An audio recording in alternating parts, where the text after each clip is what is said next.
Now, here we are. It is Friday. Ugh. And I was going to have something all planned out and ready to go. Thought it was going to be some kind of grand opening, but got back from the Lookout Mountain a little bit late, and so I wasn't able to finish what I wanted to do today. I did get the video out today for going up and getting pictures, which if you haven't watched it yet, I had a little fun with it, with a little bit of the music.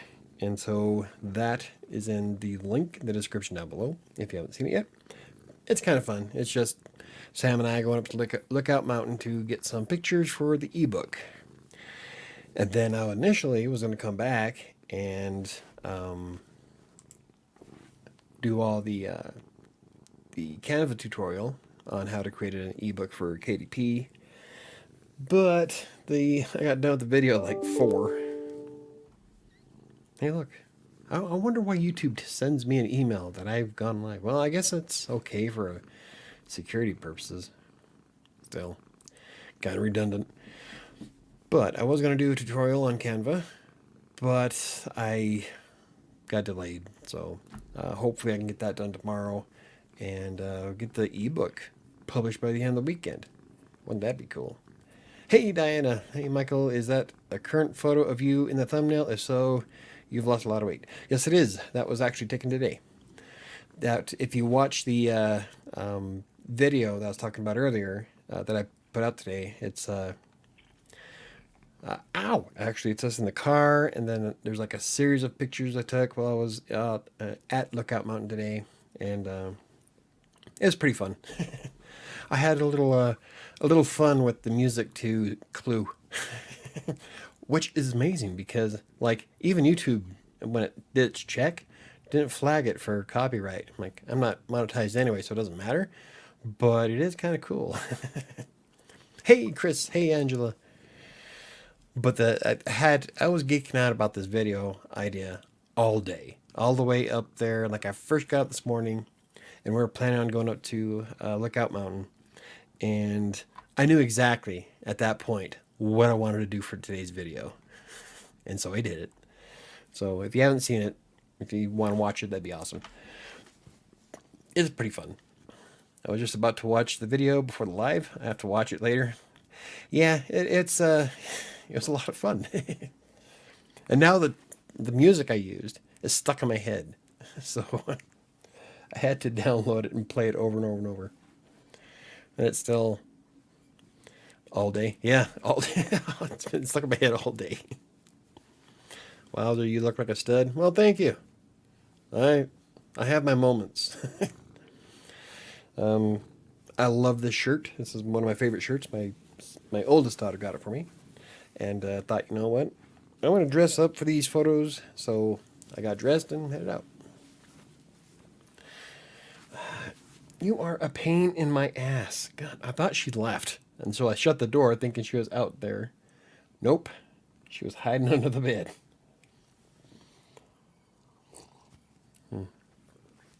So the drink today is I'm doing some Screwball peanut butter whiskey. I believe it was Linda Ray and Trevor. Actually, Linda Ray telling me that Trevor had a bottle of it. So I thought, you know what, I'll give it a shot. So I bought some. It's actually pretty good. Sam says, hi guys, I'm on lunch break, so I watch for a little. Diana, hi everyone. Chris and Sam, nice to see y'all. Hey, Ron. Are you in another country? No, she works nights. Let's see. Immediately, I was about to start humming the tune that I used in the video. It's like every time I stop. Shadow. Jesus. Ah. Yeah. Go find something to do. Screwball is tasty. Yeah, I like it a lot, actually. So, I don't know which picture I want to use now because there's like 2 that I'm kind of on the fence about for the ebook. And I think one of them I might be able to use for the paperback. But the paperback, when you're setting it up for when you publish it, the paperback image is like super long. And so I have to make sure everything's where I want it to be on the front and then it's going to wrap around. And so I kind of have to almost need a panoramic picture, which is kind of like what we went up there to get. And the panoramic picture that Sam took, you can see it in the video. I'm pretty small. I don't know if I can use the panoramic picture, but I can probably use the other one.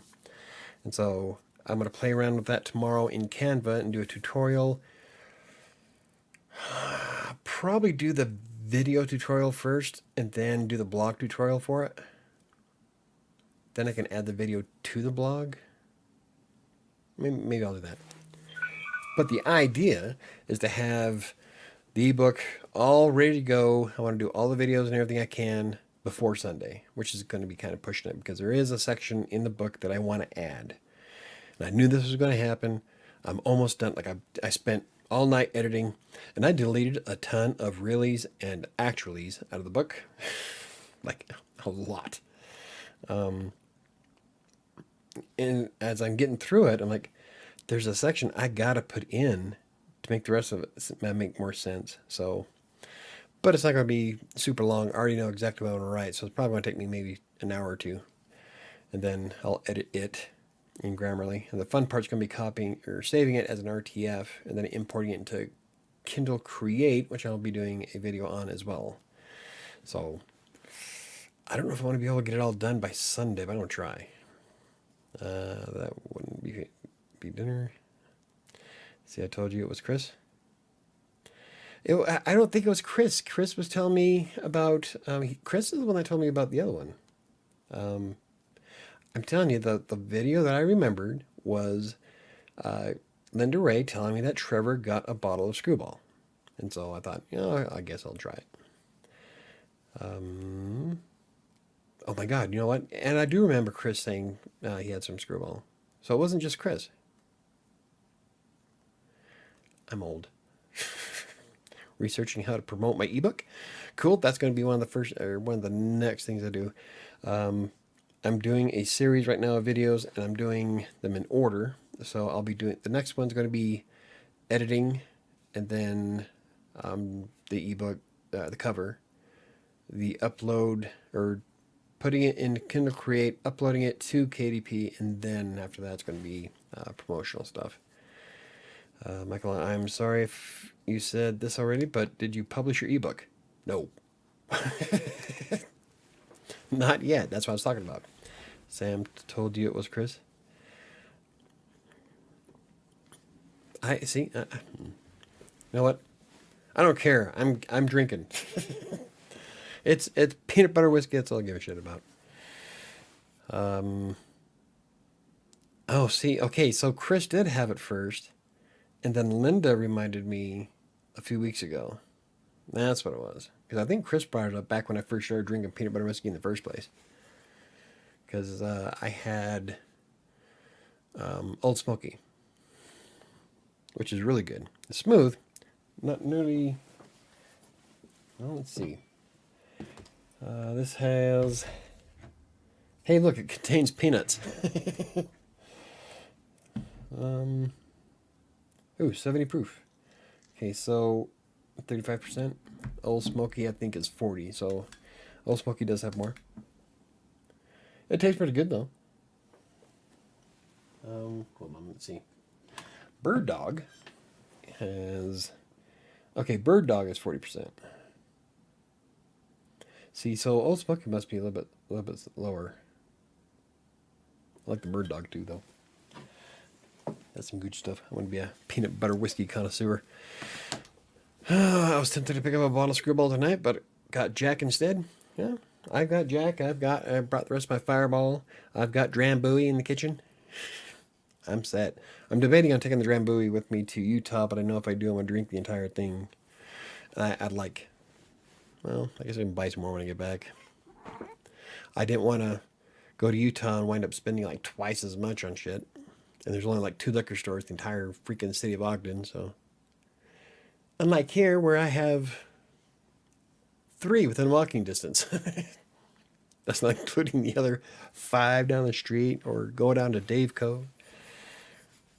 Yeah. Actually, I was tempted to pay my internet bill, but Jack went out in the end. Well, if you don't pay your internet bill, how are you going to be able to watch me? Or check out the cool videos that I make. I'm sorry, I'm multitasking. I'm researching land for sale. Cool. Just land? Or are you looking for a house too? I don't know. Let me start with land again. It's never too early to buy a property. Yeah. Oh, but anyway, so I keep forgetting how close everything is to me. Like to get up to Lookout Mountain, it only took me, or it took us, what, not even 40 minutes. The longest part of it was getting stuck in traffic on 70 just outside Vasquez, which is in the video you'll see like it comes to a dead stop. But after that, it was like smooth sailing. And we just go up through Golden, take like a half hour to get to Golden, then just go whoop, up. So it's a nice drive. I really liked Lookout Mountain. I thought it was a really cool park. Can't believe I've never been there before. And we wound up taking a few pictures at Buffalo Bill's grave and museum. So that was up there. And it was open. That's when Sam hooked a left really tight. I'm thinking of building my own home. Nice. Own tiny home. Okay. Oklahoma should be relatively cheap. Should be. I don't know if I'd ever do a tiny home though. I want a living room big enough that I can play basketball in. I don't know, like my brother had this really beautiful big house, had this huge, massive living room, and his ceilings were like 25 feet tall, and he hated it. I'm like, man, I would put a projector right here and throw movies up on that wall, because it would be perfect. Not hook up surround sound? Yeah, because I'm good like that. And that's exactly what I would do at the living room. And I have a projector. So, that'd have been cool. But, I don't know. It's not my house. My house is too small to do that, but I would like to have one that I could. Aren't you familiar with the tiny house movement? I am, but I don't care. You can have your tiny houses. I don't give a shit. I'm wasteful. Sue me. I want a big house with like 20 rooms, because I can turn each room into something. Huh. Easily. Probably not 20 rooms, but I do like big, spacious houses. That sounds like fun. Have you tried living in a small space before? I imagine you might want to test drive it first if you haven't already, but I don't know. If it doesn't work out, you can build up. Yeah. Well, it's the difference between in a tiny home and a studio, because even the studio has more square footage. If you want to feel what it's like to live in a tiny home, get a van. Because there's not much more room than that. At least some of the tiny houses I saw. That's fine. Michael, to each their own, but I would have saved money. Yeah. Hey, they're cheap to build. I figure, what else am I going to do with it? Hey, no, stop chewing on my microphone. Toss it down. Damn it. Shadow. Will you quit? Really? Anyway.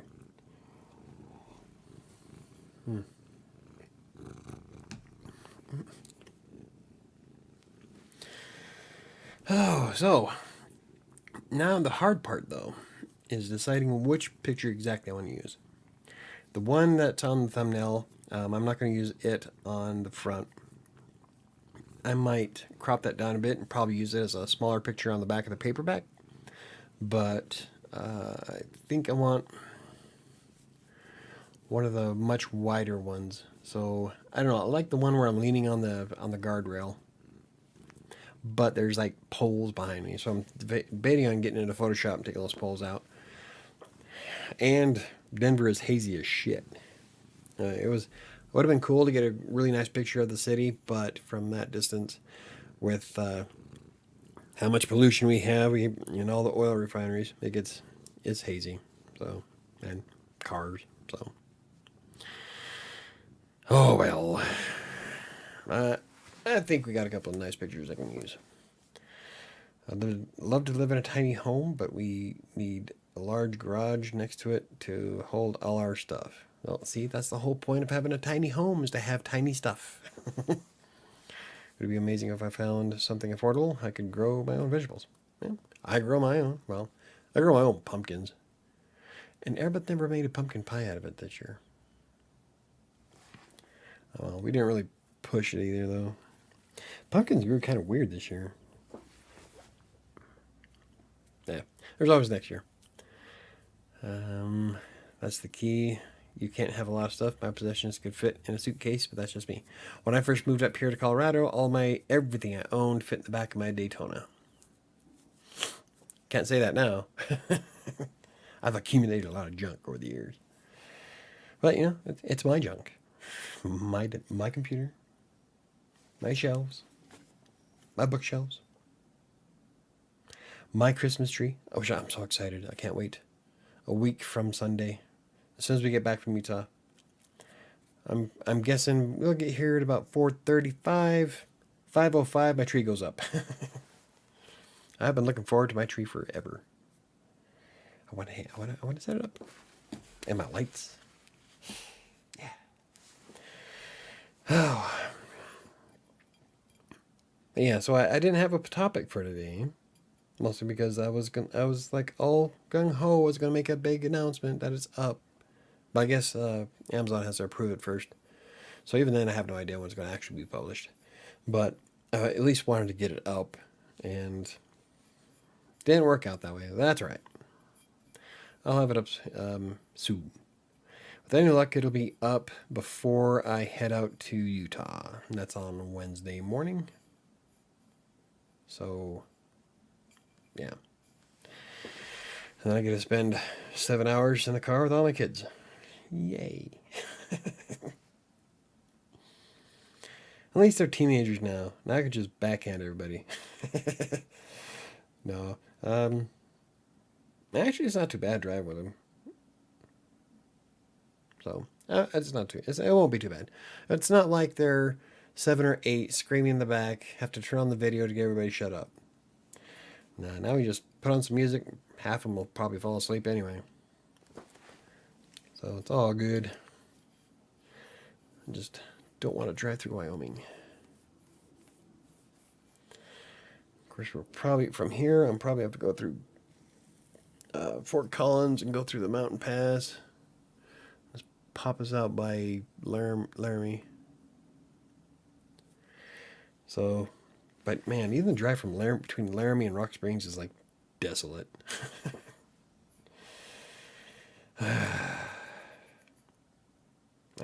It'll be all right. The fun part, I'm really excited about this new book that I'm writing. But my God, I've got so much going on right now. I didn't get to write anything today in it for NaNoWriMo, which is, it's all right. I'm still way far ahead of schedule to get to 50,000 words. And I'm at 30, what? Boom. I'm at 35,000 right now. I am 95 pages in.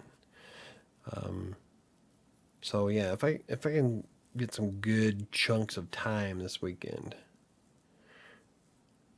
and then by the time I get back on Sunday, I'll still have 2 more days to write.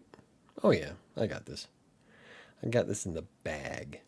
Next Friday, I'll be hopefully running it off my laptop. We'll be doing, Mom will be on the podcast we'll be talking about her book and what comes next.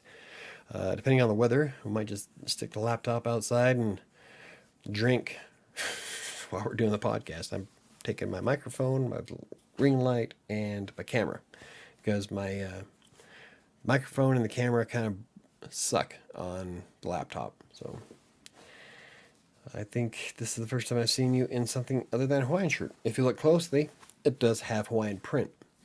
It's black, it's silky, but there's floral print on it.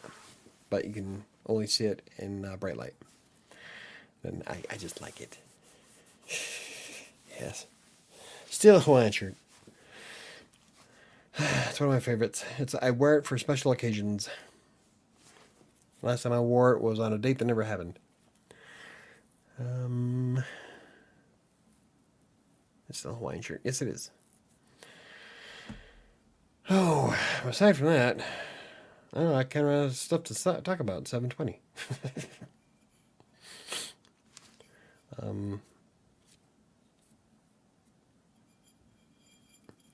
Shouldn't take me very long to add the new section. The fun part is doing both tutorials. Because what I'm going to do is a tutorial on YouTube for Canva and KDP covers. And then I have to do one for the blog. So I'm going to have to make two, I guess. Because I can't make it at the same time, because then I'll have to stop the video every time and take screenshots for the blog. It's kind of a pain in the ass. So I'll just do the video first. And I'll just make another tutorial for the blog for it. Yeah. Oh, and then after all of this is said and done, there's a few other new things on Amazon that I want to play with. I think it's KDB Vala or something like that, or you can sell episodes. So kind of like what I do with Despair on the YouTube channel. I could write between I think it's 600 to 5,000 words at a time, I think it is, for the episodes. And then people use coins, I guess, to buy more episodes or unlock stuff. I don't know. I am going to play around with it and figure it out and probably do some videos and blog posts about it. And then I kind of went into the weird places of YouTube about with people doing low content KDP books. And what that means is kind of like creating notebooks. And there's people out there that have like 500, well, the one I watched, she had 561, essentially mostly notebooks. And she was like making $2,000 to $3,000 a month just off notebooks. Like, wow, I could do that. But then I started thinking, I'm like, man, that's kind of, it would make me feel like I was cheating. I don't know if I could really get into doing low content books on Amazon. Mostly because it doesn't feel right to me. I'm a writer, so I have to fill it with something. I might make a few notebooks that are writing related or something related to WriterSanctuary and what I do, but just to make notebooks, I don't. It's not me. If you make a lot of money at it, that's fine. I have nothing against it, but I don't think I could do it. It'd make me feel like I was cheating. So I'm funny that way. But I still want to take a look at what all that is about and maybe set up a few of my own just to see, go through the paces of everything. So that'll be fun. But aside from that, what is everybody else's plans for the weekend? I plan to do a lot of writing. The kids will be here Sunday night. And then Monday, Tuesday, and then we leave Wednesday. So I got a lot of work to do. I got a lot of shit to do, to be honest. But man, between doing the books and... Okay, so today was kind of special. I was a little disappointed that I didn't get more work done for my books today. But I did spend 3 hours outside of the house, which is a bonus, and in nature. And I love Lookout Mountain. It was beautiful. Surrounded by trees, great views. So it wasn't bad. I enjoyed it. It did set me behind schedule quite a bit, but the video didn't take me nearly as long as I thought it was going to. Like with all the edits and the B-roll that I put into it. Well, not B-roll, but all the different clips that I did. I thought for sure it was going to take me longer than that, but it only took me a little over 3 hours total. Now was to do all the editing. I had to pull all of. I had a ton of video on Google Drive that I had to pull down. All the images from Sam I had to pull down. I had to get the music, chop it up, cut it into pieces. It wasn't nearly as bad as I thought it was going to be, though. So that was a lot of fun. What I did is that I went through each video one by one before I saved it to my computer, and then I had a lot that I just wound up deleting. I thought it came out okay, though. But yeah, it only took me, well, it took me exactly 3.32 hours. And I have a spreadsheet that tells me that. So, yeah. I enjoyed it. I would like to do more of those, actually. My weekend plans are mostly just drinking a lot and driving family members around Vegas. There you go. Well, hopefully not at the same time. Drinking a lot and then driving. That's never good. Don't drink and drive. If you do, drive really fast. Get off the road as soon as possible. I'm kidding. Don't do that. Don't drink and drive. In fact, I won't drive if I had one drink. I don't want it. Don't want to take the risk. It only takes a split second to kill a family, and I would rather not. I'd rather not put myself out there like that. So, oh, I don't think I ever drove after having a drink. Yeah, I don't think I ever have. If I'm going to a party that I know, well, back in the day, if I was going somewhere where I knew I was drinking, I would have a ride. Nowadays, you can just call Uber, but,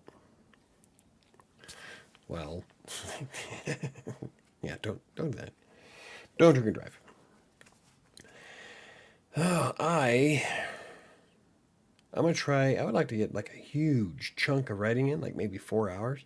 I'll have the house to myself, so I'm really enthralled with my new book, and I would love to finish it. Like really, like I was pretty excited for 7 when I first wrote it. Of course, looking back at it now, I have to edit and fix a lot of it. But I was pretty excited about it, and I still am. I enjoy 7. It was a lot of fun. But there's something different about this new book. I'm really stoked about. It's going to be a series. And like I have to keep stopping myself because otherwise I'll keep writing. Well, I was working on it the other night at 10:30, so I had to stop because otherwise I would have just kept going till like 1 or 2 in the morning, and I have to get up at 6. And yeah, I'm really excited about it. And once I get it finished, I'll be finishing 7. And actually, not just finishing 7, I'll be rewriting it and getting it ready to. Might wind up try submitting it to some houses, but or at least get an agent. But I think the book I'm working on now is going to be a series, and I'm going to publish all of that series on self-publishing, mostly because I would like to. I would like to be an expert at it, like I did with Text Broker. Like with Text Broker, I decided this is what I want to do. I want to do it, and I did it. I made a ton of money off Text Broker, so I thought, you know what? I wonder if I put in the same gusto with self-publishing as I did with Text Broker, how much of an expert I could become. And so, I think I'm going to do it. I'm going to, might as well be an expert at something. Huh. We're a jack of all trades. Buckaroo Banzai. So, that's what I'll be focusing on, but I still would like 7 to be, it'd be awesome to put 7 in under Viking. Probably not going to happen, but you never know. Of course, it's not going to go under anything until I finish it. So after Kingmaker, which should be done by February, I'm going to work on 7. I should be done with 7 by maybe June, July. So I'm going to give it a target of before my birthday, and then continue with the series from Kingmaker. And so, with any luck, I'll have like at least 3 books published next year. All 3 of them are self-publishing. And then I'll have 7 ready. Don't bite my finger. Pain in the ass. Provided I can stick with the same momentum. Like with right now, I'm pretty focused on achieving the 50,000 words for NaNoWriMo. And so I will put in 100% effort to make sure I hit that. So I need to make sure that I can still keep motivated after NaNoWriMo, which ends in November, at the end of November. And I think because you can set more goals later on. And so I'm going to set a goal. I want it to be done. I'm going to aim for February. Be realistic here. 50,000, 100, 150. Oh, I don't know if I'll be done by February. How about, what's a good Friday in February?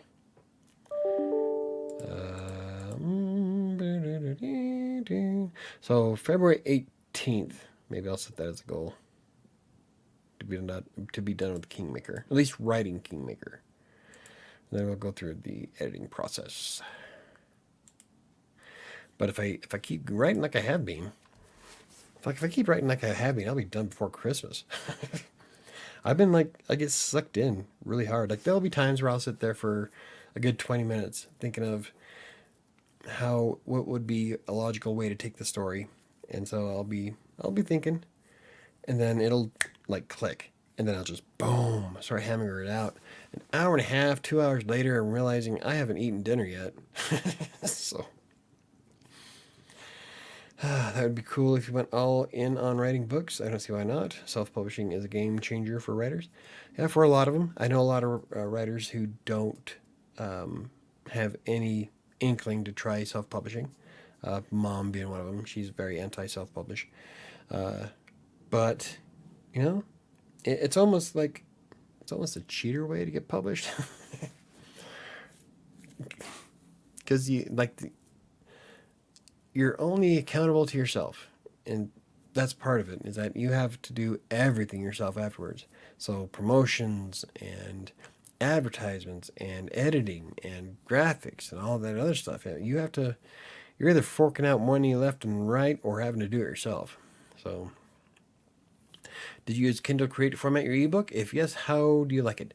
I haven't used it yet, but I did do it that one time. I made a video on my first look at Kindle Create, and I do like a lot of aspects of it. I really like how they have all the extra pages in Kindle Create for you, so you can like set up your the table of contents is a good one. So Kindle Create will analyze your entire post and find all the bold points that you made, like the headers in your book that you wrote, and then turn all those headers into chapters. Well, I had to go through and delete some of them because some of the headers I have in there aren't chapters. They're just headers for a page to break down more details. So I do like how it did analyze the whole piece and put them all in there. I do like how it has all the templates for like writing the prologue and the just all there's like 7 or 8 different things you can add to it. The pages, the about,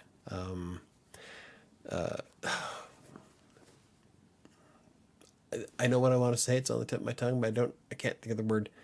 The pages before this book starts, like several of them, but it has all the templates in there for it. So that's pretty cool. I'm not worried about putting images in the ebook or links, so I'm not too worried about that kind of stuff. I'm not really sure if I like the font size, but I think you can edit some of that as well. So I don't know. I kind of it's handy. I'm gonna use it. I'm gonna do the tutorial on it. Probably.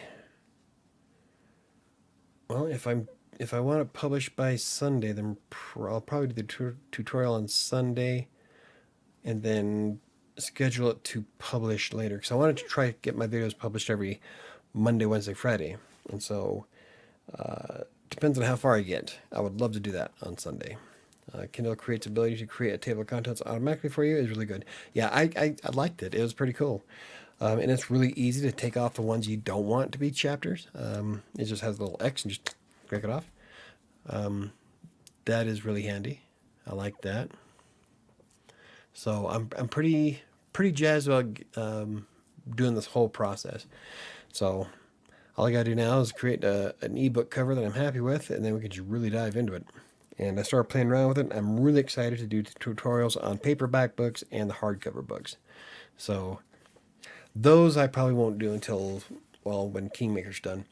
I don't think I don't think a Freelancer's Tale is long enough to be on a. It might not be long enough for a paperback, but we'll see. Because they need, I think it was like 65 pages before you can do a paperback. And a Freelancer's Tale is like 90, no, 80, it's 84. But I'll be adding like, I think I'll probably be adding another 5 or 6 pages this weekend. So it might be long enough for a paperback, but I don't know if it would be worthwhile to put it on a hardcover. So the paperback for Freelancer's Tale is next as soon as I get the ebook done and ready to go. And then Kingmaker will definitely be on all three. So I'm pretty jazzed, pretty excited for that. Yeah. Yeah.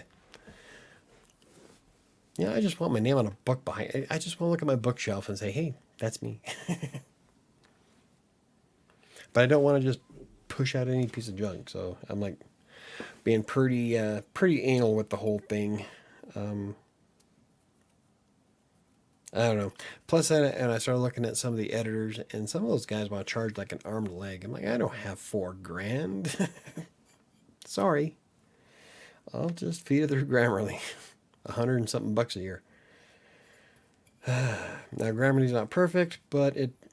Oh wow, even the free version. Like I used Grammarly's Chrome extension to scan through a Freelancer's Tale, and I've come a long way since I started writing in 2016, writing books, and it flagged a ton of stuff. So it's even if you don't plan on paying the $100 and something dollars a year for Grammarly, the free version on the Chrome extension is worth it. It found all kinds of crap, stuff that not only did I miss after 8 times of proofreading, but Sam missed because she proofread it, and it still found some misspellings. So I'm like, see, that's why. But it's coming along nicely. I haven't spent a single dime yet. That's the whole premise of this, is to see how far I could take an ebook without spending any money.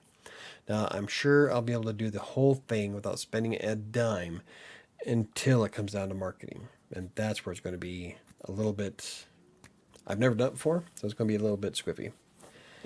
Soon, I'll be working on my 50-page creative nonfiction piece for my MPW application. Cool. I really, I'd be writing right now if it wasn't for the show.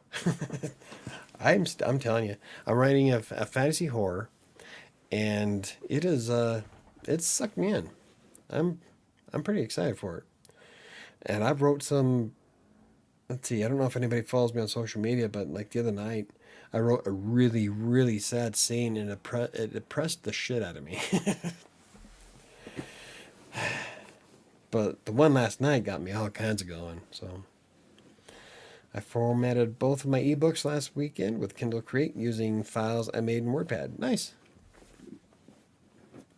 Like right now I used LibreOffice. I copied and pasted it into Google Docs so that I could use Grammarly, the Chrome extension. And then after I'm done scanning through it, I'm going to copy and paste it again back into an RTF, and then probably upload it into Kindle Create or import it. I'll probably skip all that for the tutorial though. I'm just going to start with the RTF file. They'll need to see my convoluted process.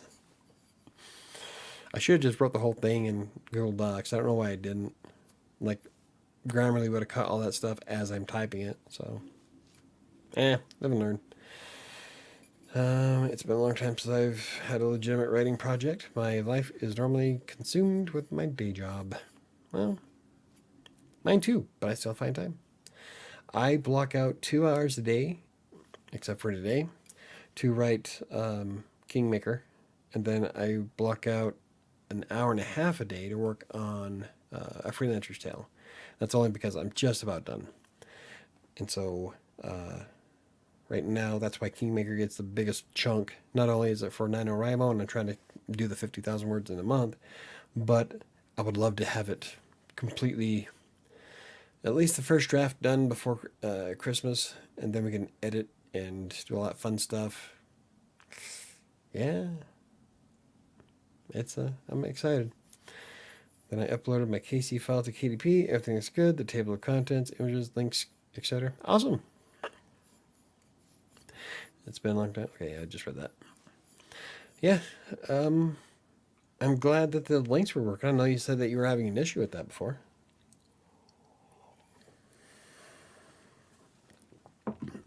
I'll probably do a few more ebooks later on that were more nonfiction, but I like fantasy horror, gothic horror, so I'll be doing a lot more of that. Oh, and on top of that, trying to get all the blogs established and fixed up. So it's actually been a relatively productive week for me, except for this morning. But even then, I mean, you can chalk that up to being productive. I got pictures that I needed for the ebook. I got away from the house, so I'm not like climbing the walls. So, in the end, it all works out in the end. Oh, oh, I need a new chair. All right. So, what else can we talk about? Since I didn't have a topic.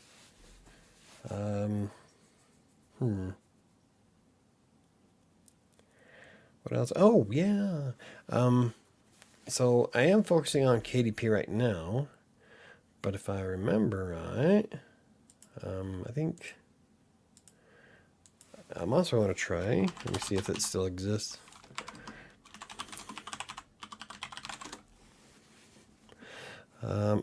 Look at that.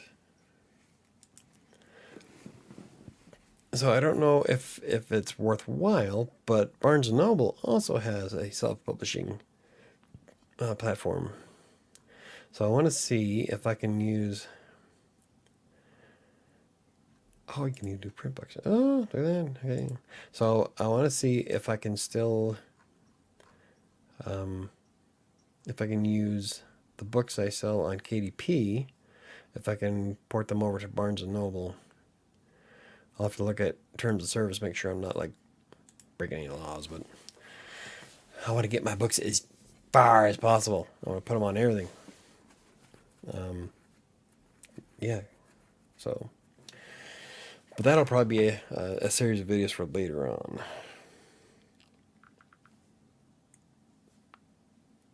See, I missed the burger. What do we got? What kind of... Ooh, that actually looks really good, Patrick. Is that chipotle cheese? Oh, caramelized onions, burger and bacon. That is a really good looking burger. Ooh, that does look like a queso. That looks tasty. That one looks good. But yeah, so that's where I'm at today. Wish I had some more news or a better topic. The song is still rolling in my head.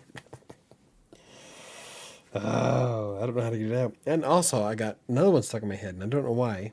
Is it's the theme to The Force Awakens, but for the cinematic trailer. So it's only like a 2-minute song. But every time I hear it, I can see scenes from my new book in it.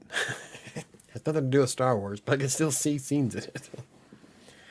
That's how I see things, though. It's like when I'm writing my book, I'm already working on how it would look in a movie or a TV show. It'd have to be on Netflix, though. Because I don't think Disney would. Yeah. I'm a little grotesque and violent, huh? Yeah. I don't think Disney would pick it up.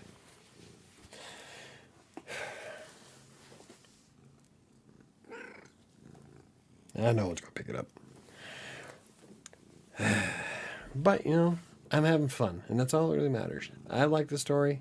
I'm excited for it. Never once have I thought about deleting it. Like, I tease Sam about deleting it. Never once have I actually really thought about deleting it, which is good for me, considering how I delete everything. But going through this one, this new story, this new book, I'm like, yeah, I wish I could talk to you guys about it. I really do. But I can't because of what the book's about. I don't want to ruin any, it'll be spoilers, and I don't want to do that. So, I don't know. I love hearing your kitty mew and purr. Yeah, so do I. Okay, wait. Yeah. You don't need to be on the microphone.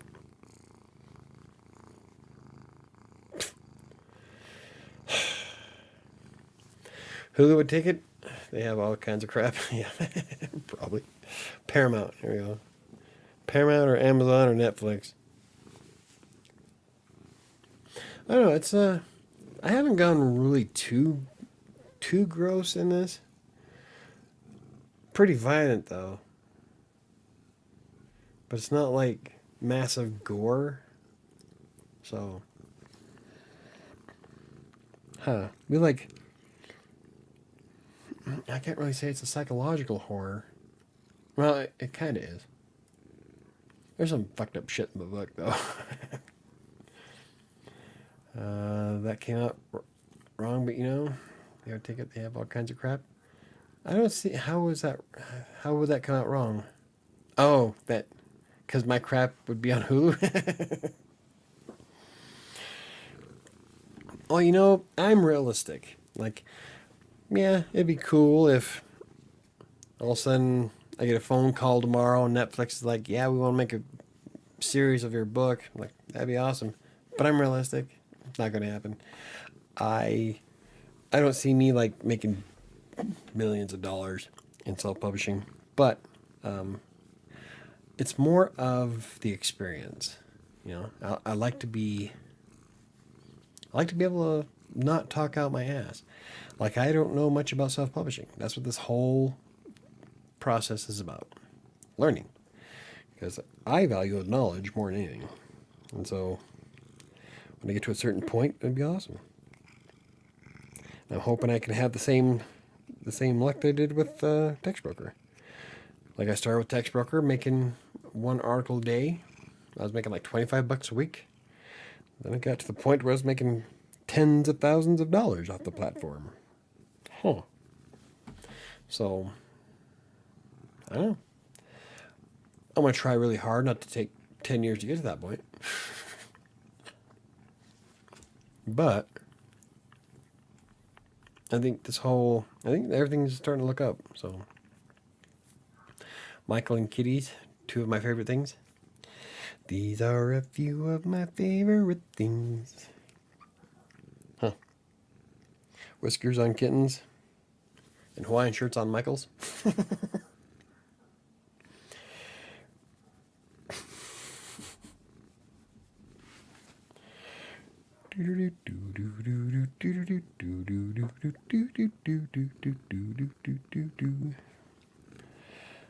I used to sing that in... Fuck, when was the last time? 6th grade? The kitty finds you delicious? Yeah, she does. Huh. You like to chew on my finger.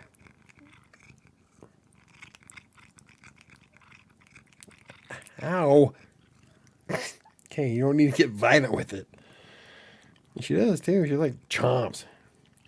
But she doesn't draw blood, so. Yet. Her sister did, though. Cloak, like, pierced my thumb the other day.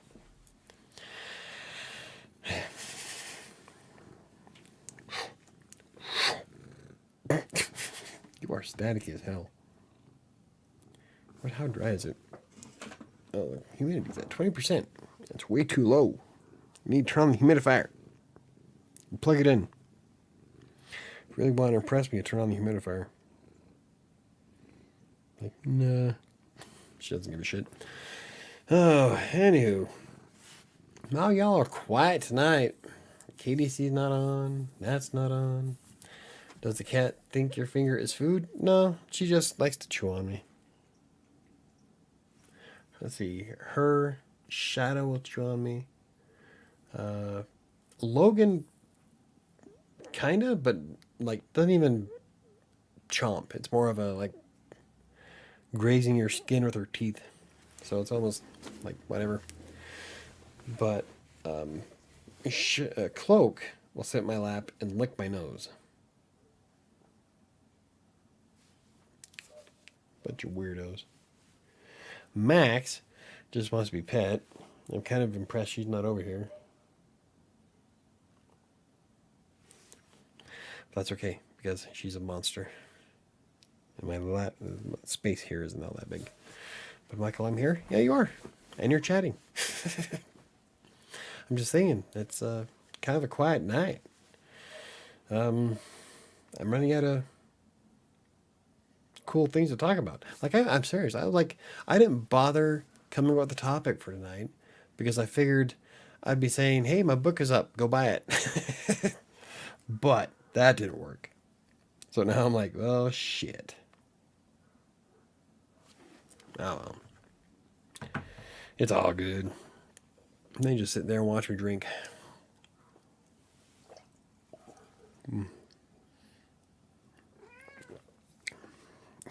You got down. No. That's all on you. No. No. No. No. She's going to jump up here anyway. She's going to come up the backside. No, she shouldn't. You just should go back behind the chair and then jump onto it. She got the shit out of me. Okay. What's up? You been quiet this evening? Everybody's been kind of quiet. It's almost like everybody's like just putting me on to the background as white noise. Is that better? Well, my fingers are coated with Cheeto Puffs powder, so my typing speed is crap tonight. Quit eating Cheeto Puffs. Ugh. Now we're going to switch it up to Fireball. I love when your cat argues with me. Yeah, she does a lot. This one especially. Shadow is probably one of the most vocal cats I've ever had. I'm listening mom duties and have had some issues with my NaNoWriMo stuff. Ah, see, I'm in the background. Well, that's okay, Neo. I've had mom duties myself. But what kind of issues you have with your NaNoWriMo stuff? Let's discuss. I'll help you. There's a girl on Twitter who was like, I don't see how all of you can do so many. She's only done like 15,000 words. She's like, I don't know what I'm doing wrong. And like, well, first of all, your first draft is a first draft. It is going to be crap. What you write right now is not what you're going to publish. The point of NaNoWriMo is to just get your work done. And then you can go through and edit for continuity and story and grammar and spelling later. Right now, you just want to crank it out. Just get the story done. And then add to it later. But some people get so hung up on being perfect that they have to have everything just so. So, like, no. Well, hey, at least I'm not playing Leaf Blower Revolution. Then you can feel insulted. Yep. Cheeto Puffs are the best. Nah, I've never been a big fan of Cheetos or Cheeto Puffs or Cheesy Poofs. Like you can get the big jar from Costco.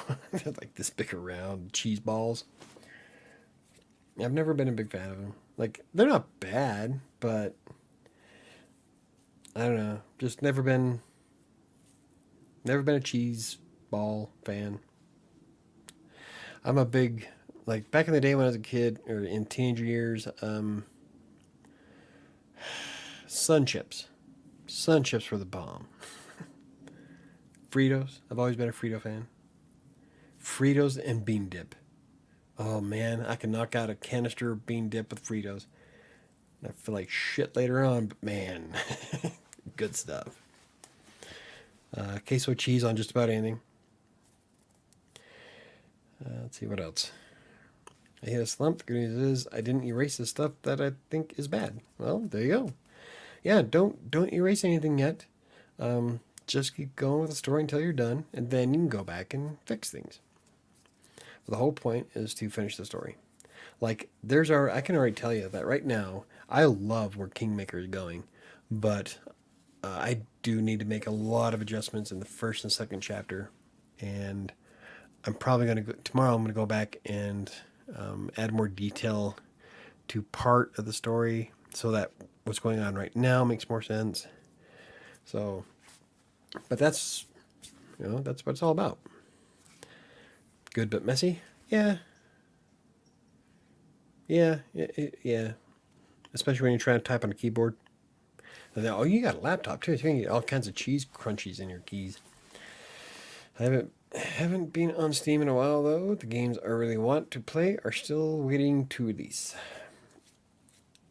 God, the only thing I've been playing lately has been They Are Billions, and even then, it's like it's only a break in between writing. Like I've been pushing really hard lately. I think after November, I might have to take another breather. Or I don't know, because I'm enjoying. I really like writing, so I don't even think of it as work. I would like to get the blogs going again, but I don't know.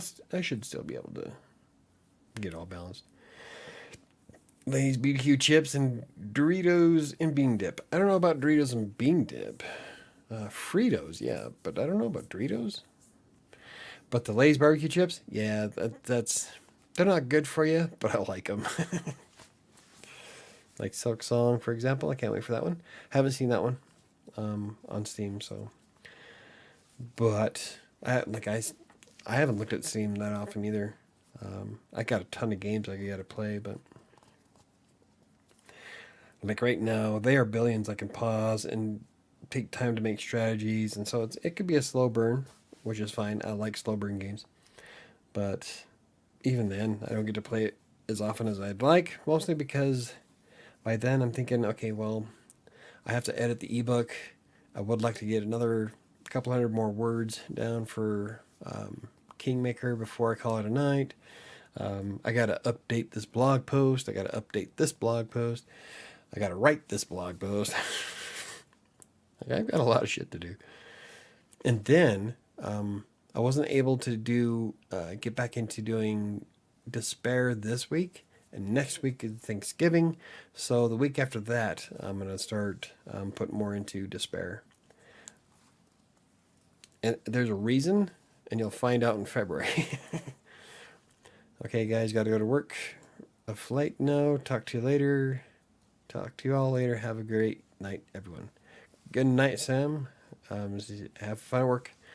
Right now, started 8 different stories, but haven't finished them. Rookie. I've got 8 ideas on one pad of paper. I'm horrible at that kind of stuff, Neo. So I feel you. Well, I can look real quick and tell you exactly how many stories I have sitting in Dropbox. Where's the Dropbox? Bam. Okay, so I've got. That is not. There we go. Holy shit. A lot more than I thought I did. So, oh wow. Okay, so I've got 29 ideas just for Wattpad. Then I've got 8 for the ebooks that I want to write. I've got 3 pads here that have nothing but ideas on more books.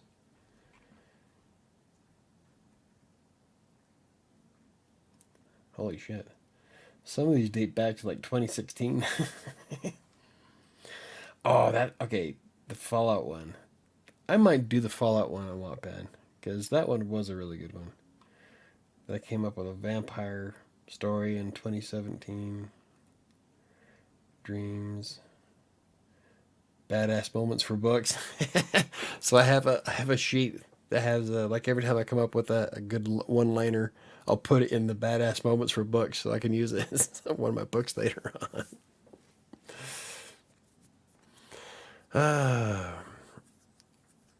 That's green meal. Play material to work with. That is how I am looking at it, Chris. Yeah, got plenty of stuff. H1Z1 I don't know if I can do anymore because they stopped making the game as based on it. Oh, that's my Airbnb love story. Oh, some of these are so cringy. I just got goosebumps looking at the titles. I probably won't be writing a lot of these. So things where you just kind of put stuff up there and you're thinking, probably not. I think I was drunk for that one. Anyway, I've got a lot of ideas. Hey, before I go, don't forget to hit the like button, everyone. Yes, hit the like button. Thank you very much, Sam, for reminding everybody to hit like and subscribe and share and all that other good stuff. Even though I'm kind of boring tonight, but hey, it's a Friday before Black Friday. It better not be this quiet next Friday because we'll have Mom on. And that's going to be fun. Everybody's going to be liquored up. I decided to not use my idea journals from years ago. Make that 9. I have an idea for another story. There you go. Hey, that's one thing I like doing is I'll sit there and I'll either be watching a movie or when I go out for a walk. Mostly when I go out and walk, I come up with my best ideas, and so I'll jot them down real fast. So I'm writing down the notes as we speak. There you go. That's why I've got a pile of notebooks on my desk. Guess I'm gonna close this here. Boop. Oh, no. But yeah, it's there's like I have so many ideas I want to write, and so when I came out with Kingmaker, that was my biggest worry about NaNoWriMo is that I don't know what I was going to write about. Like I don't know what it's going to be with my next book. Like I'm almost done with at this point. I was almost done with the ebook, and so that's a freelancer's tale. It's about me and becoming a freelance writer while battling a severe depression. And so I wanted to do something fun. And so I'm like, I don't know which one I want to do first because I have like 5 or 6 ideas that I really would love to write. But as soon as I started writing Kingmaker, I started thinking, oh, and then I started connecting shit. Like, oh. So now it's like turned into this really big, elaborate plan for the future. So I'm all excited. I'm actually going shopping on Black Friday for once. Awesome. Cool. We probably will too a little bit, but remember the show's not until 7 o'clock at night, so I'm looking forward to it. Besides, and I would love to get it uploaded to Spotify and all that. So I didn't really need to start getting and edit all my stuff and uploads and whatnots. I don't think we've done anything for WriterSanctuary or for Crossing Colorado's yet. We've been slacking, but it has been kind of a busy couple of weeks. Anyway, yeah,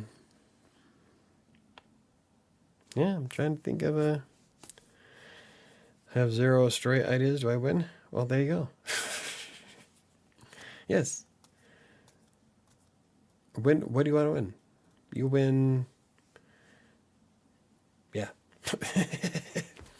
You win your own bottle of Screwball and Cheeto Poofs.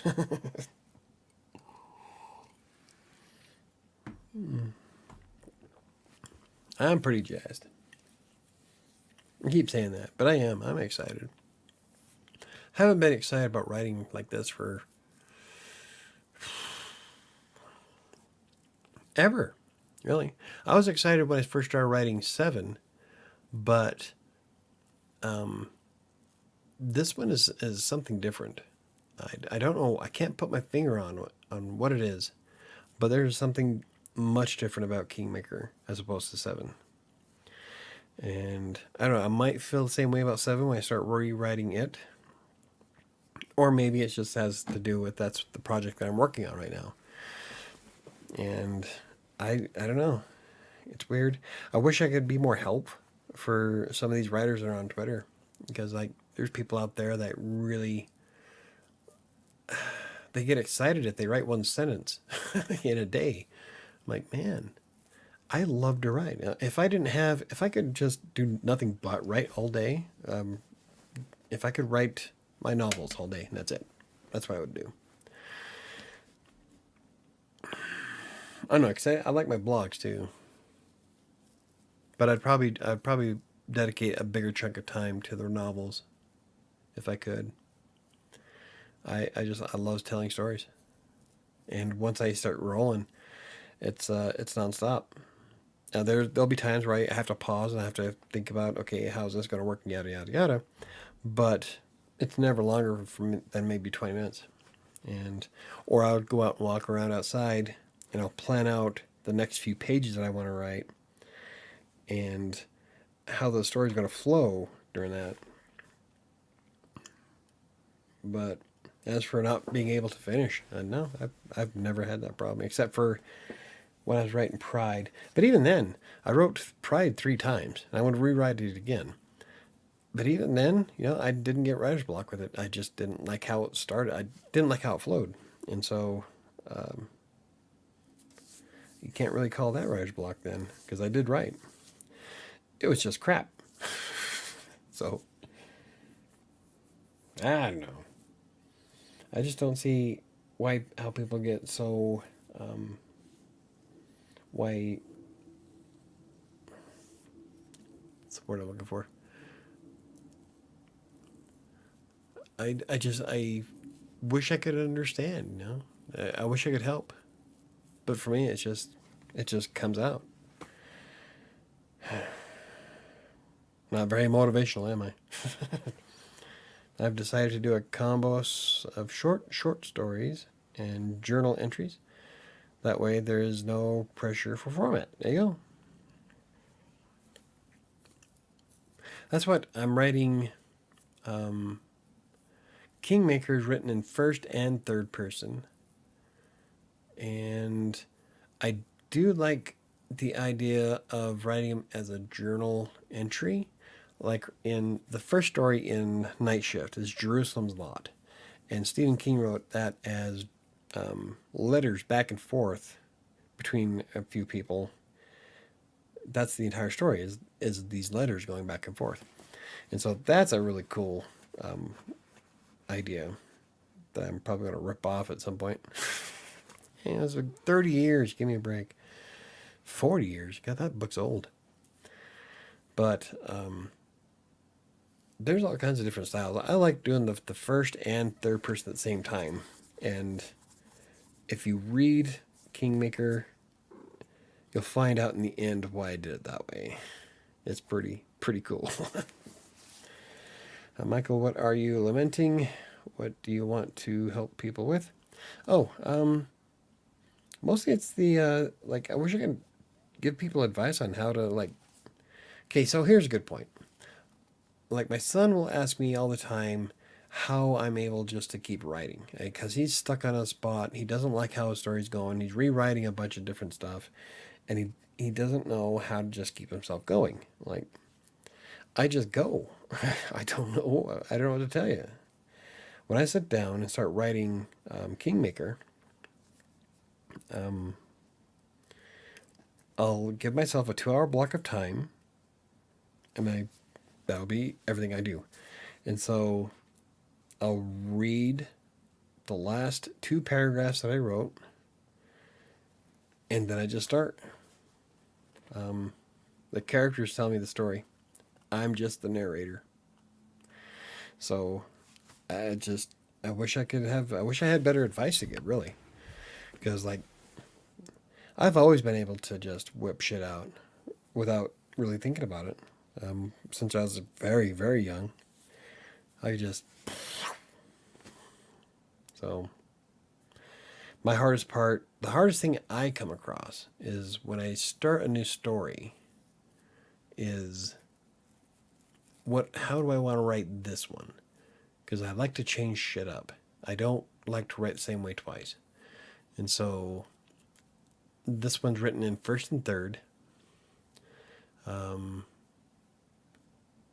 fuck. The other one's written in first and third, too. I guess it's a common denominator for me. And that one also has a twist at the end. God, I'm predictable. Kinda. Because in that one, not Kingmaker, but the other story that I'll be doing on Wattpad, no one's going to see that one coming. I promise you. It's out of left field. It's a sci-fi story, that one is. The second short, the second glasses. The second short was intentional. My stories are going to be shorter than a short story. Well, and Nat wrote one that was 1,000 words. I don't even know if it was that.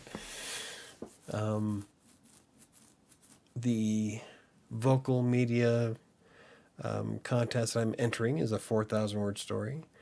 The 2 on Wattpad that I have published, Predator and Prey and Beginning of the End, are both 3,000 word stories I did for a contest. So, I've seen people whip out 600 word short stories and were successful. So it's not necessarily the word count. It's how you convey the story. Which is why I hate trying to limit myself to a certain number of words.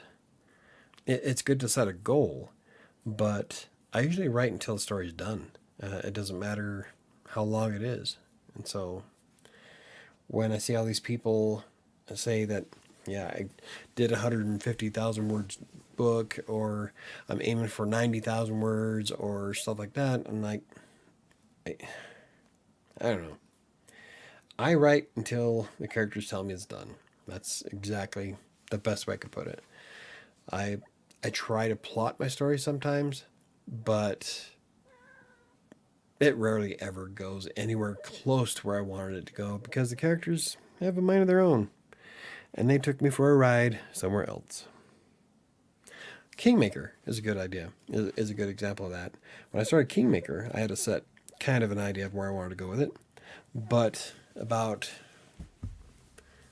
25 pages in, I realized that this is going way different directions than I wanted it to.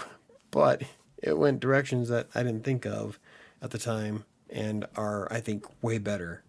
So if it was poetry, it would be a different ballgame. With what I am writing, I am allowing myself to find my own groove with the writing. Well, there you go. Yeah, that's the best you can do, really. Is just find the groove that works best for you. In fact, I say that a lot on for my Buy Me a Coffee subscribers. That it doesn't matter what I can do. It matters what you can do. Don't pit yourself against me. Find the things that work best for you, and then improve as you go. I was too focused on the word count rather than the story. This is me getting inside my head. See? Exactly. Don't worry too much about the word count. Just tell the story.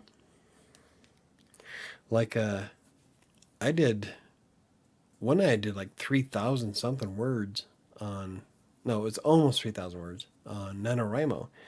And I didn't even realize I was writing that long. I got really roped into the story. Like before I knew it, it was like 9:30. Like fucking no wonder why I'm tired. So yeah,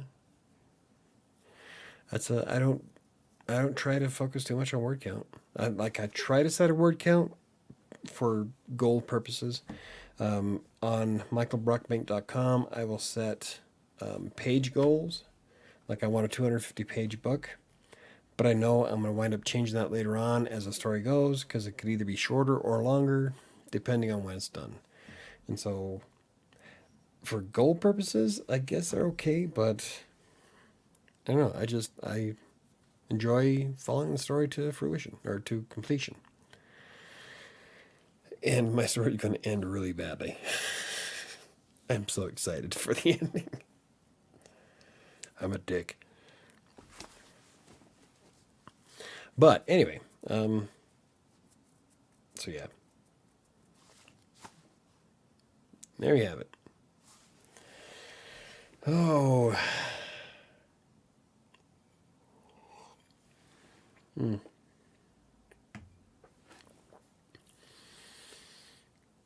So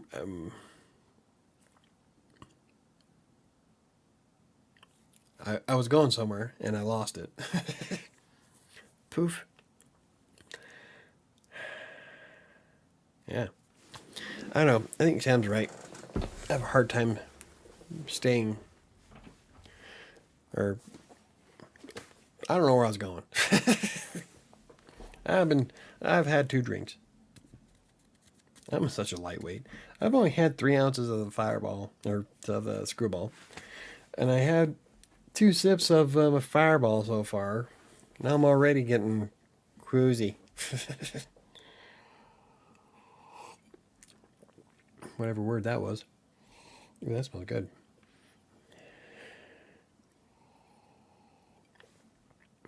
It doesn't smell like fireball, though.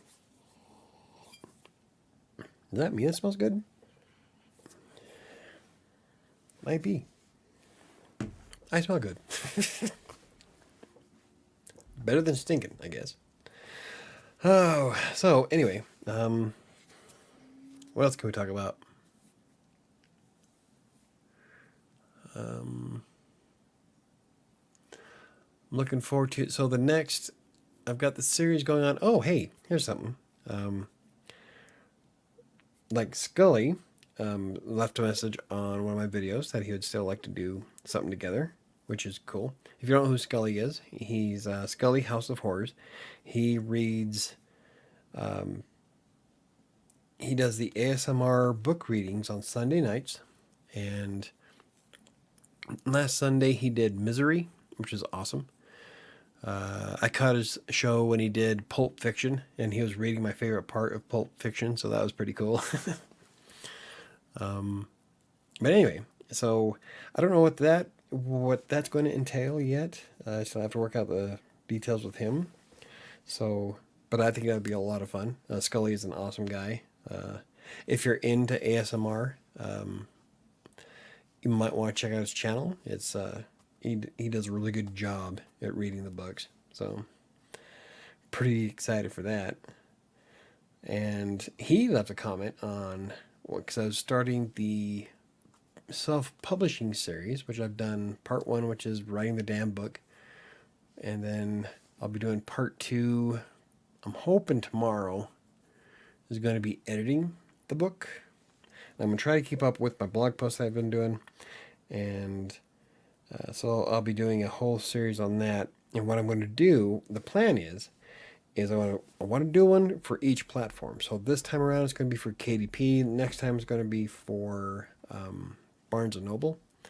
But some of them are kind of going to be going into both categories, because like writing the book and editing, it's going to be the same no matter what platform you use. And then the cover tutorial will be different because Barnes & Noble is going to have a different dimension for their ebooks and their print on demand. So that's going to be a lot of fun. And I would like to find as many of them as I can. Mostly because I want to broaden my horizons, but So that's a plan for the future. I want to see how many I can get under my belt. Don't really care if I make money on them. I just want to see how many are there out there. So that's how I roll. Well, it's hard to find land for sale that is under 1 acre. I don't need all that space. Well, there you go. No one's going to sell you a 10 by 10. If you're going to want land, if you're looking for land, you got to buy it by the acre. There's a lot of places here in the Denver metro where I've seen them at 0.3 acres. But even then, a third of an acre is still pretty big for a tiny house. So if you're wanting to build a tiny house, I don't know if you're going to find land that is super small. You're going to be,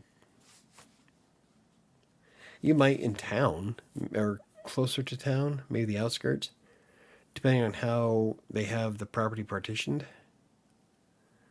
Like in Denver, I think the smallest one I've seen in Denver is 1/4 of an acre, 0.25. They might be smaller ones though. Just depends on how they break it up. I don't want a small plot of land. Only want a small plot. Well, you're not going to find anybody that's going to sell you a 20 by 20. I'm telling you. You're not going to find a plot of land specifically for a tiny house. When you see that shit on TV, chances are they have like 3 or 4 acres of land and they built that house on there for the show. And they're probably going to build several more on that piece of land. So I don't know if we're going to find anything that small. I don't need a lot to be happy. Okay, I found something for 18,000. Yeah, there's some out there that are pretty cheap. There's some property here in Denver that was $6,000, but it like has no water or power yet to it. It's just pure land. Like you might want to end up loving having the extra space. I hate being so close to all my neighbors. I never lived in a home where I couldn't hear my neighbors, so an acre would be awesome. See, and my house is a brick house. It was built, I'm still thinking it was built as a bomb shelter. I can't hear my neighbors at all. And it's great. Like when I shut my window, nothing. And you can hear, they can have their music booming across the street. Can't hear it. Got brick walls. I'm not sure how much square footage I have on this property, but it's a 2,400 square foot house with a massive backyard. I like it. I haven't lived in an apartment since I left Denver the first time in 2002. Because then we moved into a trailer, then into a house, and then... Okay, so I did live in... No, the apartment in LA, that was an apartment. I was there for 6 months. But aside from that, it's all been houses. So the tiny house and minimalist movements are full of hypocrisy. I wouldn't say that. I bet what a lot of them do is probably they'll get like a commune and they'll have like 20 people invest into a small piece of property and everybody builds their little houses on it. And so they're all essentially each other's neighbors. Problem I have with that though is that you start getting to a community. Sounds quite dividing if you ask me. So yeah, and people come over, you're asking if you're into polyamorous relationships. Yes, it's super important that I can't hear my neighbors. Maybe you have a point, Chris, but isn't that a waste of land? It depends. There's a lot you can do with an acre of land. You can have horses. You want to grow vegetables. There's your garden area. You can build a huge garden and take it down to the farmer's market. Make a few bucks. Perhaps, what else can you do with an acre? I could grow a ton of pumpkins on an acre.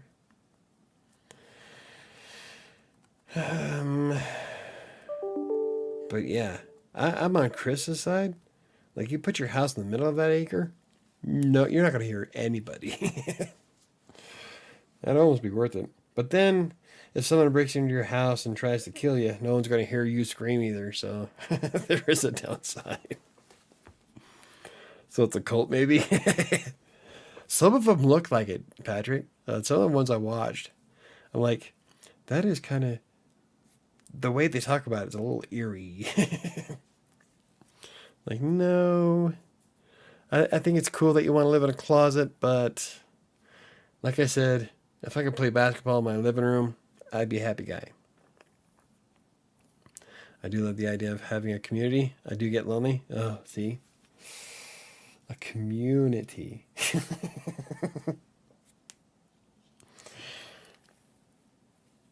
I think that's how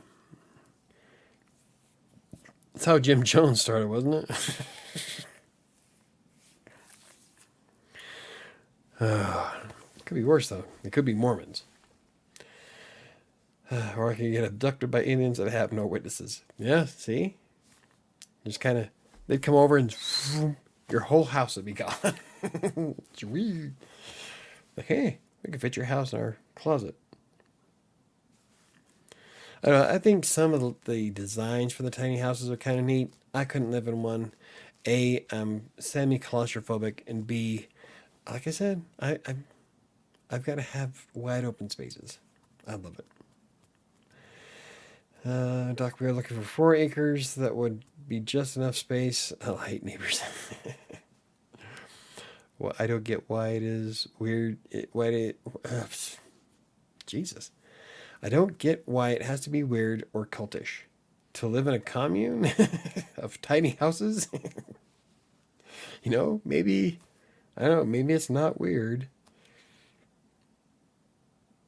I'd think twice about having someone's tuna fish casserole, though. I think making 100 families live in a small plot of land is a waste of space. I bet there's a relationship between crime rate and number of people living within 10 feet of each other. Oh, I bet there is. Yeah, well, what was it? Oh, no, that was the police statistic. Never mind.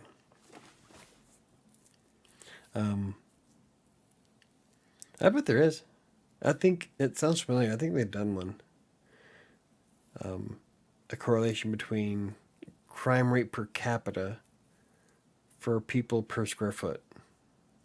Or a square mile? Maybe a square mile. Sounds familiar, though. Wait, Michael, so many people ask me if I'm Mormon, so maybe I would fit in? Well, probably. You know what? I bet you would fit in with Mormons. One of us. Room for one more. Well, I'm not a weirdo, at least I don't think. Well, then you probably wouldn't fit with Mormons. They're weird. I don't know, you can take your magic underwear and shove off. Take your magic underwear and live in your little tiny house in Tooele.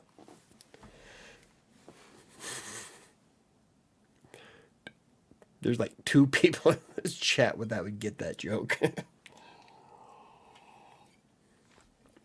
I'm telling you, it smells good. I don't know. It's vanilla. I don't have vanilla on my hand. It smells like soap, but I don't have vanilla on my hand. It smells good. Like really good. I don't know. It sucks to deal with jerks all day in traffic, then all day at work, then traffic again. Then you get home and you still cannot relax because of noisy, annoying neighbors. Oh yeah. And then they screaming through the walls. And if you have an apartment that has like paper thin walls, yeah. I'm telling you. Since I've been living in houses, I almost moved back into an apartment when I first got back to Denver, but I wanted cats. And none of the apartments I was looking at would allow pets. Or the ones that would needed a $350 deposit. And then Dan had the house and wanted me to move in. So I'm like, you know what? Fuck the apartments. I got a house. And now I have a big house. So, pretty excited. I only use one room in the house. My room. Because I gave Sam my office. I really need to start hanging out in my living room, though. My living room's cozy. Especially when I get my tree up. Oh, I'm going to spend a lot of time in my living room. Love my tree. That has to contribute to crime, domestic violence, and all kinds of crap. If they would Just soundproof the apartment walls. Even that would make a difference. Yeah. Or not even, you don't even have to soundproof them. At least put fucking insulation in it. That alone would cut down the noise. But a lot of these places don't. They just leave the drywall up, or slap up drywall, and then assume that's good. Like, I know there's some slummy places I've lived in. So, in fact, one place I lived in didn't have drywall. They had sheet or the plywood. It was plywood walls is what we had between the two apartments. Yeah, that was back in some of my more darker days. I have a strong feeling that I'm going to turn into a weirdo cult activist or something. Is that why I hate living? Chris, that is why I hate living in apartments. I don't want to share walls, land with people because their stupid dogs ruin everything. Yes, not just dogs. Or like if you live in an apartment building and they move in cockroaches, everybody winds up getting them, or bed bugs. Yeah, there's all kinds of badness that comes with apartments. At least with your own house, you can just bomb the shit out of it once, you're good to go. Well, it depends.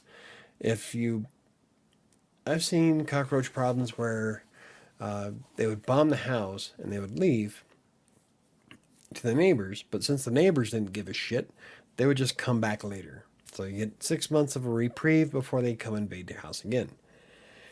Because you have crappy neighbors who don't give a shit. So, but that doesn't happen very often. Here it's too goddamn cold. Yeah. Well, here we have black widows. Okay, anyway. There's been dog poop outside for almost a week now. No one is cleaning it up. Yeah. See, so I have dog poop in my backyard, but it's my backyard. My dog. Normally I just till it into the ground because my soil out back is sand. So anything my dog decides to put in it is going to be beneficial. But if Penny goes out and poops on the neighbor's yard, that's the first thing we clean it up right there. You don't leave shit on somebody else's yard. But again, not an apartment, it's a house. So our drywall and insulation doesn't cut it though, but there's no way that city zoning regulations would require soundproofing unless there's a legit crime statistic to justify it. But even then, man. Yeah, and your landlord. If your landlord doesn't give a shit, then, they can get away with a lot of stuff. My book is full of having to deal with a landlord. So, but like I said, you wouldn't even have to soundproof it. Like, and sometimes if you do a 16-inch, not 16-inch, if you do a 6-inch wall with drywall and then insulation, that usually cuts down quite a bit. But no, I need to soundproof my walls simply because my doors have huge gaps at the bottom and my kids are loud. I wouldn't mind having a soundproof door so that when the dog barks, it's not on stream. And that way I never lived in apartments. See, I don't mind I didn't mind living in apartments. Now, like when I moved in my apartment in Denver back in 2001, immediately I had a bed bug problem. Like, I didn't even get my stuff moved in and I was getting eaten alive. And so I told them about it. They immediately came in with the killer people, exterminator. And the exterminator hit every apartment in that building all at once. So wipe them all out right there. Never had another problem with it for the year and a half I was there. Aside from that, I loved my apartment. And I got Mojo while I was there, and they didn't make me do a pet deposit with Mojo because I was already there. And I was already there for a year before I got him. And It was fun. I loved living on my own. It didn't necessarily have to be an apartment. Like, I just liked being on my own. Um, how would these Neanderthals feel if I took a dump in their front yard? Depends. You're in Oklahoma? Probably status quo. It's because people like dogs so much. Yeah. There is nothing wrong with dogs. Um, Not inherently, I guess. I love my dog. She's not even my dog, it's Dan's dog. But she's one of those abused rescue dogs. So she's really timid around men. She loves women. But, like, I go to pet her and she jumps 5 feet in the air. But if there's, like, fireworks outside, she'll hide under my desk at my feet. Like, you don't even like me. What the fuck is wrong with you? I don't know. Penny's a good dog. It's the disrespectful people that give dogs a bad name. Yeah, like, I would never think to let a dog shit on somebody's yard and just walk off. That's just, no. Fucking owners, man. There are so many things wrong with dogs, but that's a whole other conversation. It depends. I'm not a big fan of some breeds for statistical purposes. But, like, when it comes to animals, labs, I've never had. The labs are like one of the most easiest animals to take care of. They are so self entertaining. They're low maintenance. I love labs though. And Penny is a sheepdog mix. We have Bandit, who is a lab short hair, German short hair, and Pandora was a Rhodesian Ridgeback. Rhodesian Ridgebacks are really high maintenance. They have specific things you have to stick with. She was a good dog. She just wasn't really. We weren't the best family for her, but everybody loved her. And then we had to put her down because she got massive cancer. That was a bad thing. But dogs being bad, I want. It depends on the breed for me. Like, I'll never own a pit bull, but I will. I will definitely get another lab. I've had German shepherds. I love shepherds. PJ was the most brilliant dog I ever fucking had. Um, what's another good one? I wouldn't mind having a mastiff. I've been in houses. I've lived with people who's had Rottweilers, and Rotties aren't nearly as bad as people think they are. Um, Like, we met Dozer. He's a high maintenance lab. Oh, he also weighs 220 pounds. That's mom's new one, right? That Lon had to get. Yes, we've met him. um, and see, and Dozer is probably, yeah, I'd say Dozer is about twice as big as Bandit. Bandit's also, like I said, he's a lab German Shorthair mix, and German Shorthairs aren't big dogs. So Bandit wasn't ever going to be a very big dog. But he's still 86 pounds of meat and teeth. Like, that's one thing that I loved about having the dogs. And here you go, Diana. When I lived in Iliff, or in Sterling, we had the big house. The girls would go out and play in the yard, which is a fenced yard. So we didn't have to worry about them leaving or anything like that. It was a fenced in yard. And I wouldn't have to worry about anything of anybody coming into my yard and taking off my kids if my two dogs were outside, because there is no way in God's green earth anybody's going to come into my yard and walk out with Bandit and Pandora in the yard. That's a total of 160 pounds of whoop your ass. And she almost attacked me once in the middle of the night. I scared her. And it's not like a nice little bark bark. Oh no, this is that growling bark, I'm about to rip your throat out bark. So you have to call her like it's me. But had no worries of my daughters in that yard. So yeah, when it comes to dogs, I'm a big fan of labs and Rhodesians because they're fast. So I would. There's times where I would prefer my dog be a babysitter than a babysitter.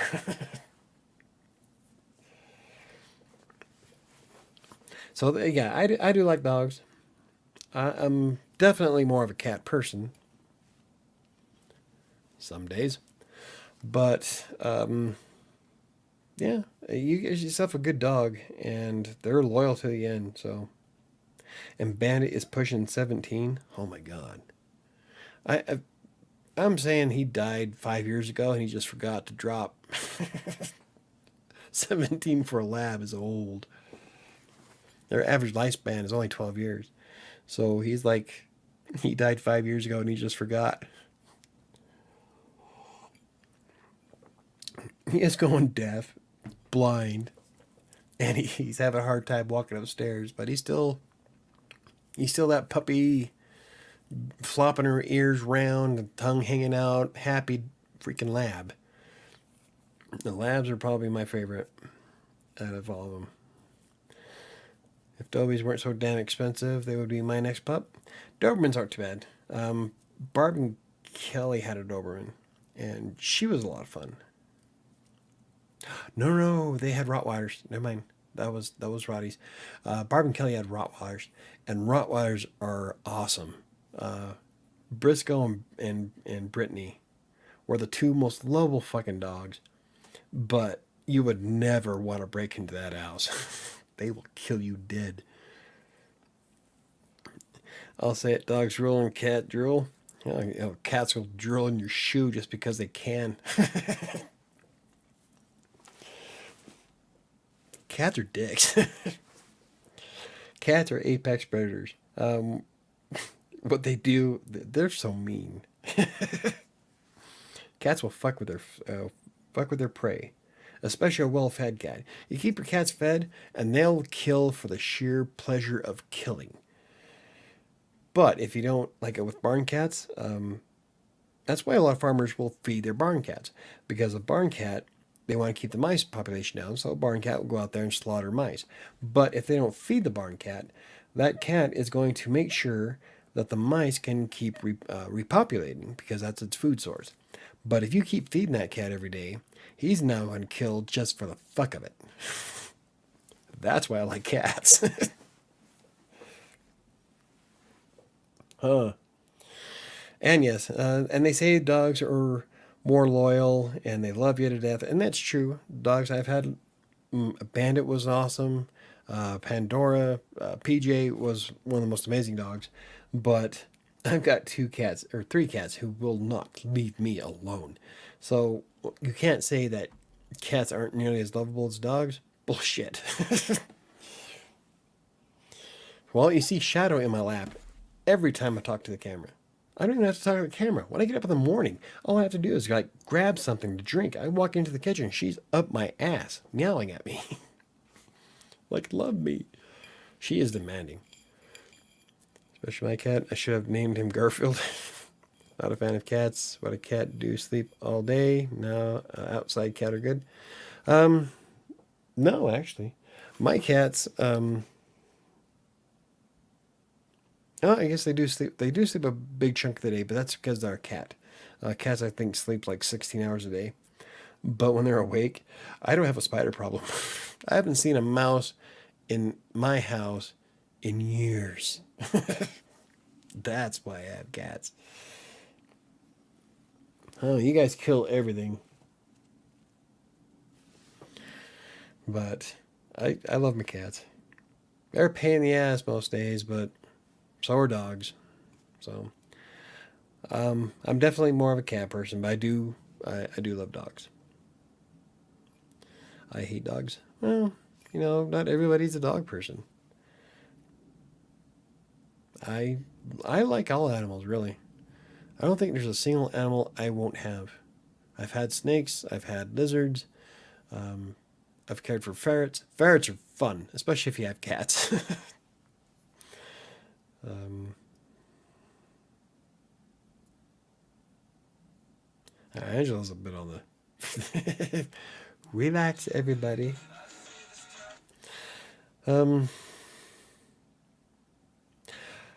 So I don't know Dozer all that well, but we really miss Briscoe. Or Bronco. Bronco. Briscoe was Barb's dog. Bronco used to lick Sam's leg every time she came over. Bronco loved her. He was a fun dog. Dozer is much. I think Dozer's bigger, right?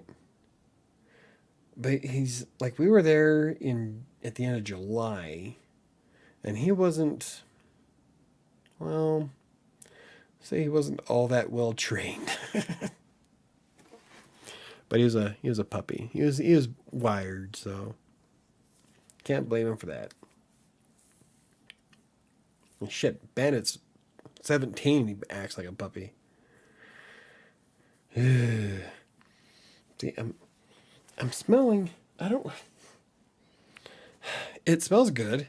It's like it's a vanilla. I swear it's coming out of my glass, but then I just smelled it on my shirt. I smell good. I wear a Dominion. I smell. It smells good. It's an incense. It's an incense. I have it.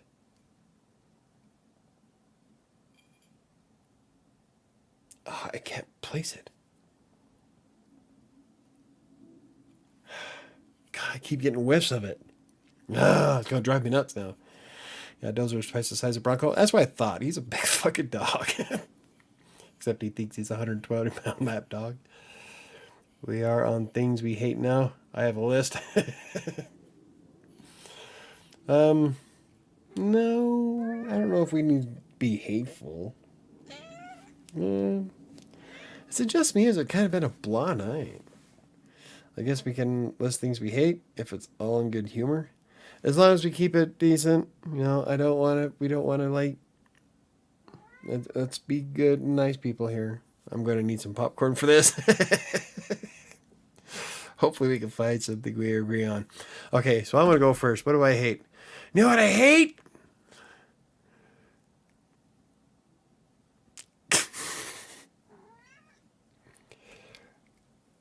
Oh, I don't want to do that one because it'll offend people.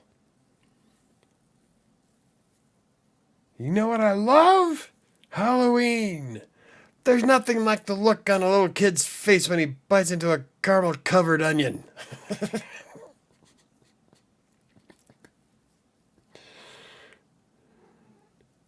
Oh, I can't remember the rest of them. I don't know. Oh, there's a lot of shit that I hate. Yes.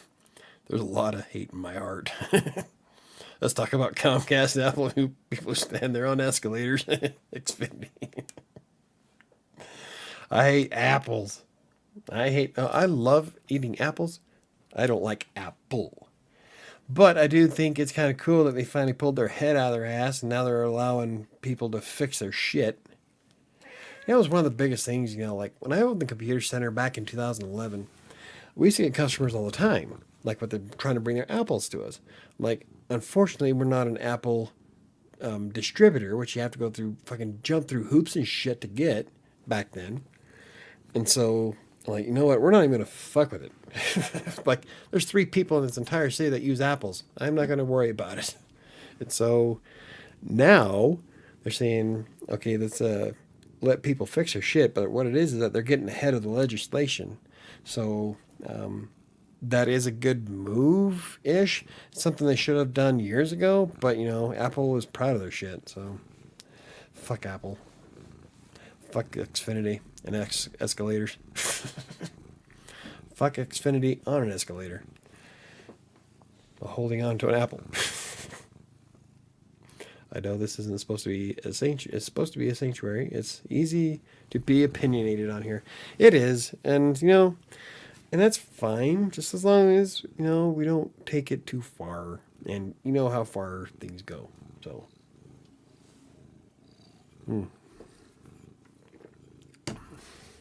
Yeah. Oh, my butt is sweaty.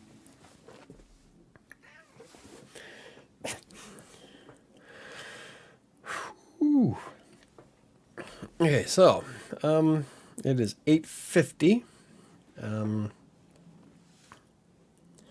We haven't really agree. I hate iPhone. Yeah. Fuck iPhone. I never wanted an iPhone or an iPad or anything Apple. I've never owned anything Apple. And the only reason why I sold Apple products out of the computer center is because they were coming in lots, and we were selling mice for $75. Used mice for $75, and all it was had an Apple logo on it and one clicker. Fucking Apple. And their fanboys will pay buku bucks for it. So yeah, I can see why they're in business still. But come on now. I will put a Naga against any Apple mice any day of the week. It's like I'd put a Corsair, the Claymore, against any Apple mouse. Anyway, so anyone have any fun stories to tell? Okay, here, happy thing, super califragilisticexpialidocious. If you say it loud enough, you always sound precocious. Patrick spells correctly. Supercalifragilisticexpialidocious. Yeah, he spelled it right. Right on. How long did that take you to write that, Patrick?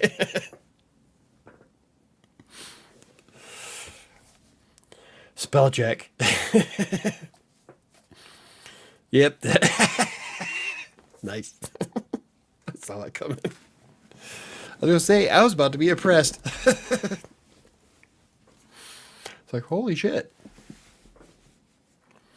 When I was in 7th grade, I spelled anti-disestablishmentarianism without looking at it at all. In fact, I told the teacher that. She put it up on the board, and I said, nope, you know what? I'm going to take the test tomorrow. I'm not even going to look at that word. I'm not even going to look it up in the dictionary. I'm going to spell it for bonus points. And I did. She was impressed. That was back then. People were easily impressed. I'm sorry. Not even I know how to spell that. Yes. Nice. I could always sing Jim Jiminy, Jim Jiminy, Jim Jim Jirby. A sweep is as lucky can be. Jim Jiminy, Jim Jiminy, Jim Jim Jiroo. Good luck will rubs off when I shake hands with you. Oh, blow me a kiss. And that's lucky too. Oh. Anyway. Oh, shit. I brought the other bottle in here so I can drink the last. So that I can drink the last of it. And I forgot. So.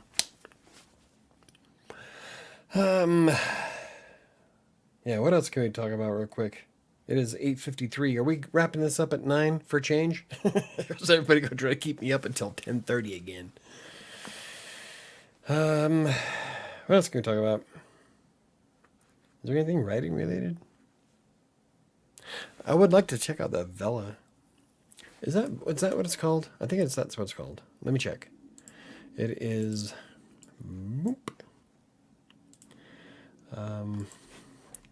Is it KDP Vela? Yeah, Vela. Okay, so it's Kindle Vela on Amazon KDP. And essentially, you write episodes. And then they buy tokens. What the fuck do you use tokens for? Okay, so number of tokens to unlock episodes. Tokens bundle price. So how much do you give that? 50% revenue share.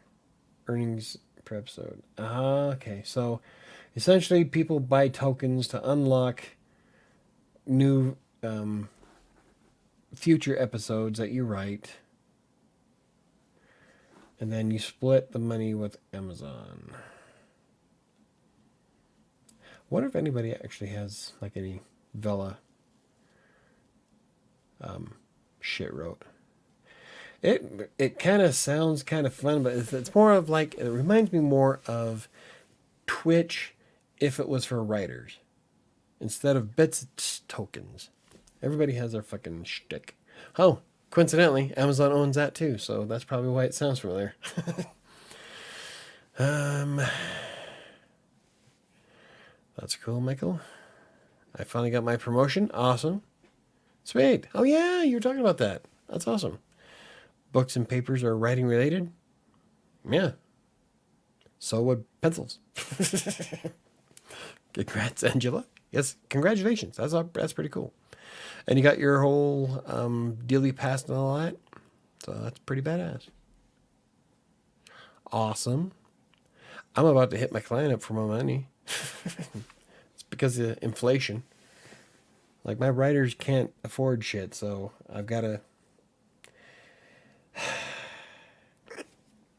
I hate playing the middleman. I really do.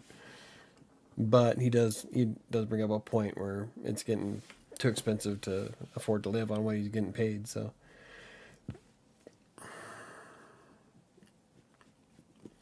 Renegotiating contracts. Good times. I ought to do a video on that. So what you do is you go up to your guy, especially if you're really good at what you do, and you tell your boss, hey, you're going to give me more money or I walk. No. It's a little bit more involved than that. But I do have, I've got 3 major companies barking up my tree, which gives me a bit of leverage, so we'll see how that goes. Yeah, that's pretty cool, Angela. I'm pretty proud. That's pretty awesome. I'm really wanting to try this Kindle Vella. You know what we'll do? So right now, oh Jesus, yeah, let's add more to my plate because I don't have enough to do already. So what I'm going to do is take a rope and wrap it around my neck. No, what I'm going to do is I'll finish the ebook, and then fuck. I don't know how I want to do that. With writing Kingmaker and then trying to do the blogs, I barely have fucking time for myself. There's got to be a way I can work that in. This is why I'm stressed all the time, people. No. I'll figure it out. I really want to try this, though. I probably wouldn't be able to use... Yeah, see, it has to be something that I've never published before, so I can't use Despair. Which is fine, because Despair is on its own thing. It's doing its own shit on YouTube. I'm happy with where it's at. And it's on Wattpad. I'm good. I'll probably have to come up with something new for Kindle Vella. But I don't know if it's, For example, take 6 tokens to unlock a 638 word episode. So the longer one token per 100 words.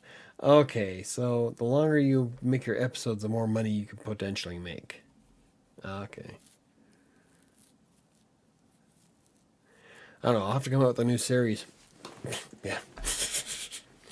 Maybe I should just dump like one of my blogs or give my blog to my son, the gaming blog, and just say fuck it. Anyway, thank you. See, Mike, now everyone is getting on. Guess we're going another hour. What? See, now everyone is getting on. Who's on? I saw Ron reply. Oh, our traffic jumped up for a moment. I am an acquired taste. Nobody likes to hang around. All right. So tokens on the web. Oh, see, I don't want an iOS app. Fuck that. I'm telling you, I am so anti-Apple. You have no idea. One of the videos I wanted to make for Crossing Colorado was smashing a brand new iPhone with a driver in slow motion.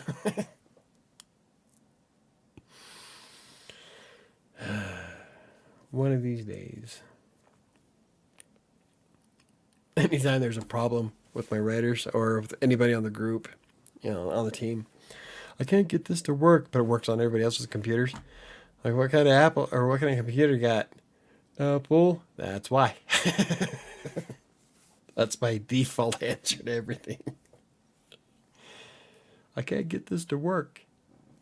I'm on iOS. That's why. I hate Apple. But anyway, so it looks like if we can figure out how to do episodes, I can do episodes. I like doing episodic stuff. Like with Despair, I haven't been able to write for Despair for quite some time, but I've been like ass or eyes deep in everything. So I think if I can rearrange my time a bit more, I like doing episodic writing. So I think I could probably make Kindle Vella work. Now, if anything, it'd make a great blog post and a few videos, maybe. I wonder if I can figure out how to connect them with my book. Episodes in between books? Eh? No. We'll figure it out. You know what they say, an apple a day keeps the doctor away. I'd rather die from cancer. And yes, I capitalize apple on purpose. See, and I like them kind of apples, but the other, not so much. Yeah, I like Granny Bee apples. I love green apples. In fact, we have a green apple tree out back we just planted this year. It's about 5 feet tall. It's going to be a couple years before it can produce some fruit. But, I'm buying this house. That's my apple tree out there. So I'm looking forward to being 50 and having some fresh apples. And you know what I want to do? I'm going to eat myself a whole bushel of apples. In fact, when I was living at the hotel, it's all I lived on. It was like at the height of COVID. And so their continental breakfast was a bag lunch with an apple, a juice, and a Nutri-Grain bar. That was our breakfast for a month and a half. And you guys were in Sterling with the kids. And you were so happy to come home. Yeah, you guys are so happy to be home with me.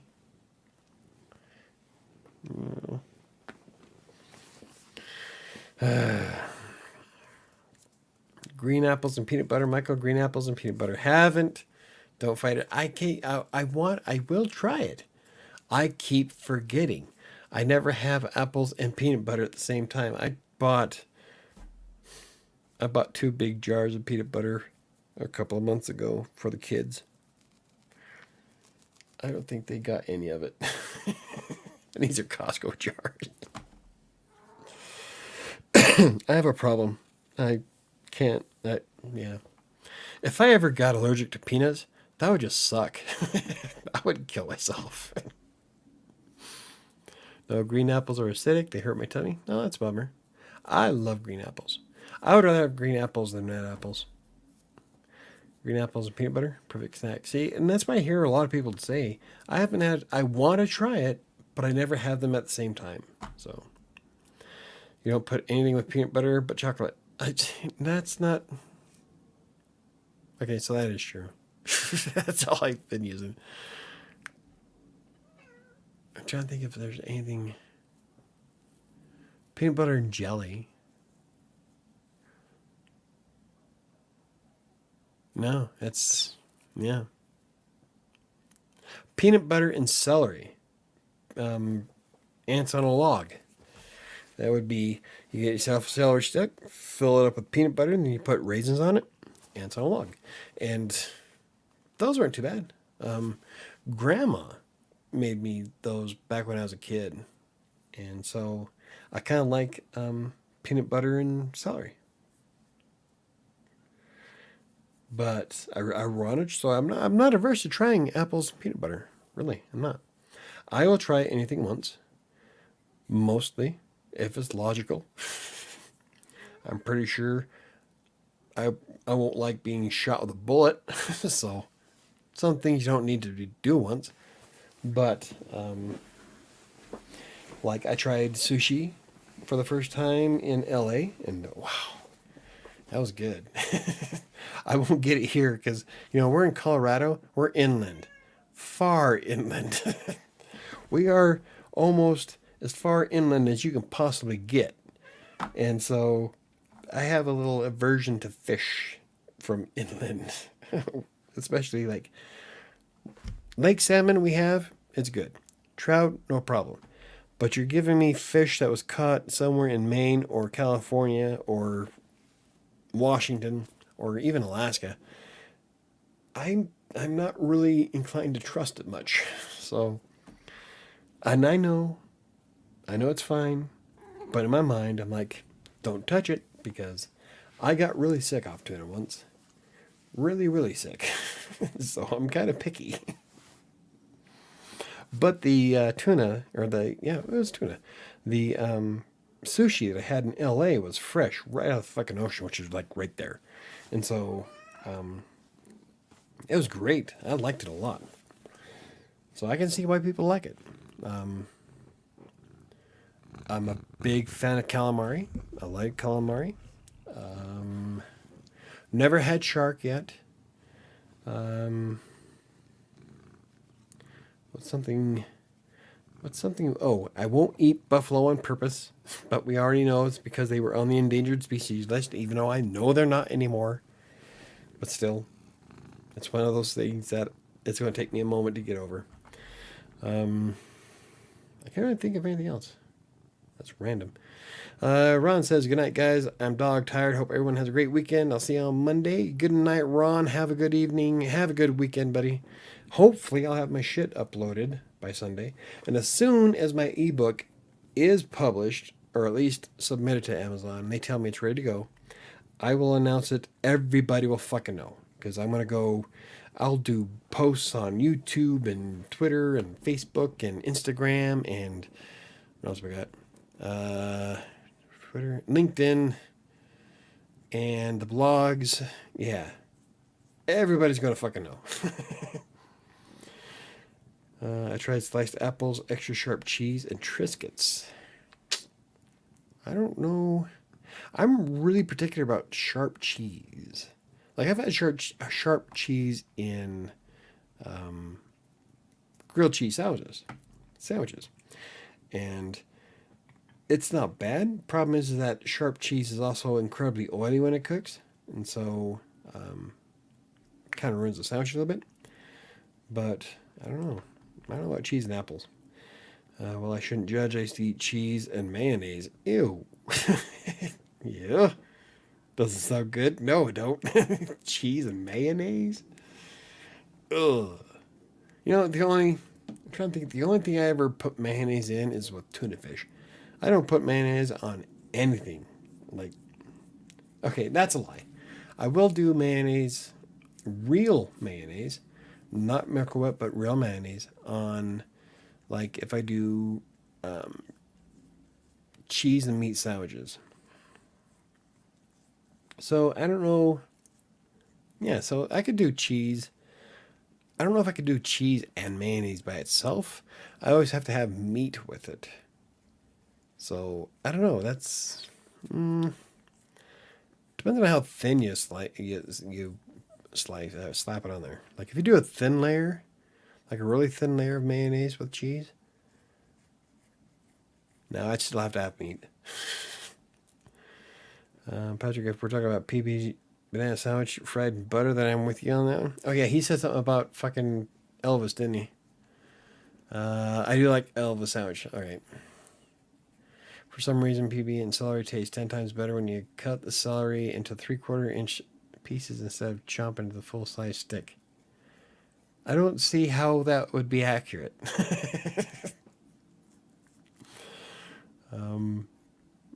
Oh, wow, I missed a bunch of your guys' comments. Okay, hold on. What was everyone's favorite after-school snack when they were kids? Mom used to have... Mom got me hooked into soft batch cookies. Keebler soft batch cookies? Oh, yeah. Can't fucking find them anywhere nowadays. But that was one of our big things we had in the house.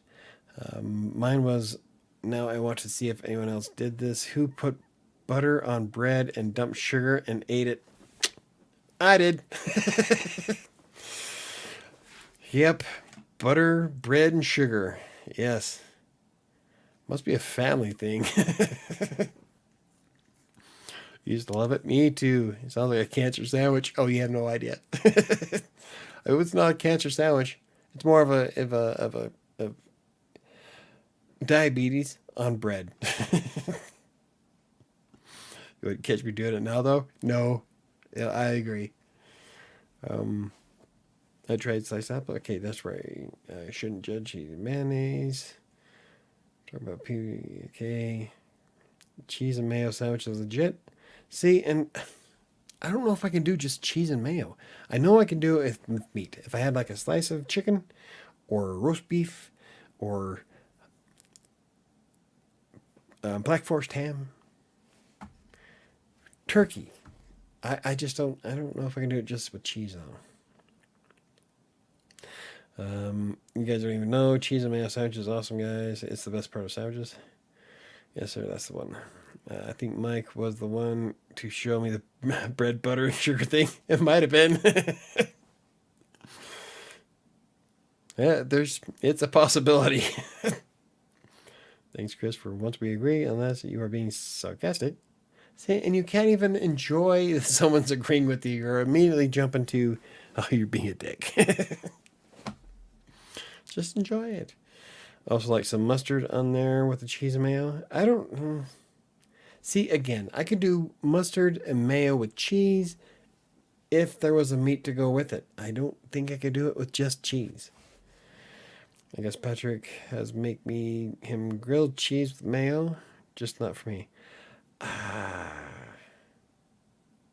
Ew. I don't think I could do grilled cheese with mayo. That's just... Negatory good buddy. My favorite snack was a small bag of chips and nacho cheese. Yeah. I like, well, I have the leftover, like when I go out and get queso cheese for, when we do homemade nachos, and I have leftover cheese, I like Doritos and that.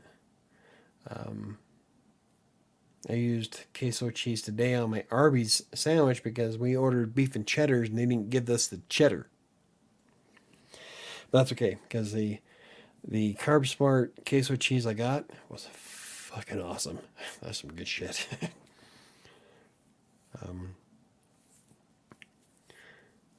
Neo, you were spoiled because Chris is sarcastic sometimes. We never had chips. You know what? I don't think Mom ever did buy chips, did she? Like, ever. I don't remember having chips at Mom's. I remember having Mom's the one who got me into soft batch cookies. She used to do the Slim Fast shakes for breakfast all the fucking time. Rice cakes. There we go. Mom used to do rice cakes. Bland, tasteless rice cakes. Where it's like eating styrofoam.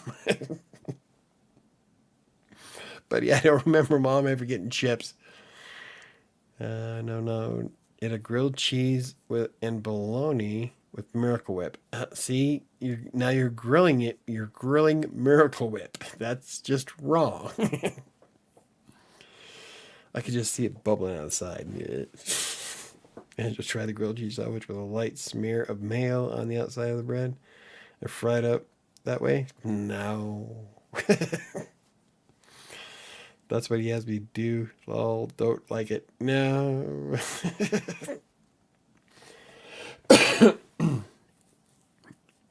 Everybody has their cup of tea, Not everybody likes peanut butter whiskey. Like Dan. Dan can't stand peanut butter. And so, like, when I show him that I've got peanut butter whiskey, he's all like, ew. He loves Drambuie. But, no. When it comes to peanut butter whiskey, no, he runs away. Everybody has their cup of tea. I love peanut butter whiskey. This is Fireball, which I don't don't know if he drinks Fireball. I know he drinks Jack Daniels. But, everybody has their likes. Patrick likes to eat crap and I don't. Patrick loves Miracle Whip. That's why Patrick is my spirit animal. I just knew where to get the stuff. Plus, my grandmother lived around the corner from us. Nice. See, that's what my grandma, my grandma would have Halloween candy from 5 years ago. And so we would snack on those. This is my grandma Brockbank. And so, like the Reese's. And I tell you, when you bite into a Reese's Pieces or a Reese's Peanut Butter Cup that is 5 years beyond its expiration date, it's a bit on the dusty side. Doesn't taste right. It's still edible, but it doesn't taste right. And I had plenty of those. Oh, and then my grandma Brockbank also had a food dehydrator, and she would dehydrate everything. So there was always like banana chips and strawberries. She had grapevines, and so she would do a shit ton of raisins. And so I would sit there at my grandma's Commodore 64, 9 years old, big ass bag of fucking raisins, and just eat them all day as I'm playing games or writing programs. Oh, I ate a lot of dehydrated food at my grandma's house. There's nothing like biting into a candy corn that turns to chuck in your mouth. Poof. I tell you, so those candy bars. Okay, so Reese's are edible when they're 5 years old.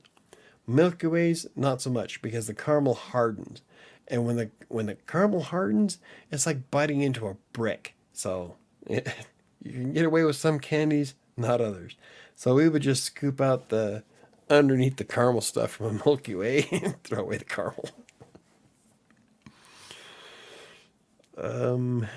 The store managers knew who her grandkids were because she was there so much. Nice. Why would you eat candy that was 5 years expired? Because it was there. Because when you're a 12-year-old boy, you're stupid. And so you'll eat anything. Literally. I will always guide you. Wisdom sounds. That's awesome. Yep. But yeah, I have eaten some junk. I can tell you. And then Grandma Helms would always have a tin full of the generic Oreos or the vanilla wafer or the vanilla cream ones, or the mix where they were two colors, or she would have buttercream cookies sometimes. So she would always go out and get cookies and then fill up this tin. And the tin was for the grandkids. And we all plowed through that fucking tin. So, what else? I'm trying to think of... Grandma was actually the first one to give me coffee when I was like 5. She started my addiction. You're on the council, but not a master. Nice. Angela, she would buy stuff for the cases. Why do I keep getting shit from Pinterest? She was the one everyone went to when they needed food. Nice. That's how Grandma worked. They feed everyone. Yeah. You know, with my grandma, Satan himself could walk up to Grandma's door, and if he was starving, she would make him a sandwich. That's just the way my grandma is. Too much food, but didn't pay attention to the expiration dates. Well, yeah. That happens.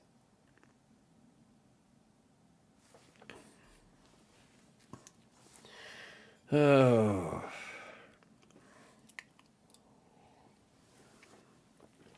All right. So, we've gone from talking about books and pictures and shit to foods and snacks, and we lost all of our traffic. They're talking about food. Fuck it, let's get out of here.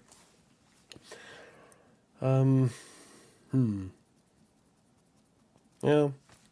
This is why I normally try to be done by 9. But you know, it's watch time. What do I care?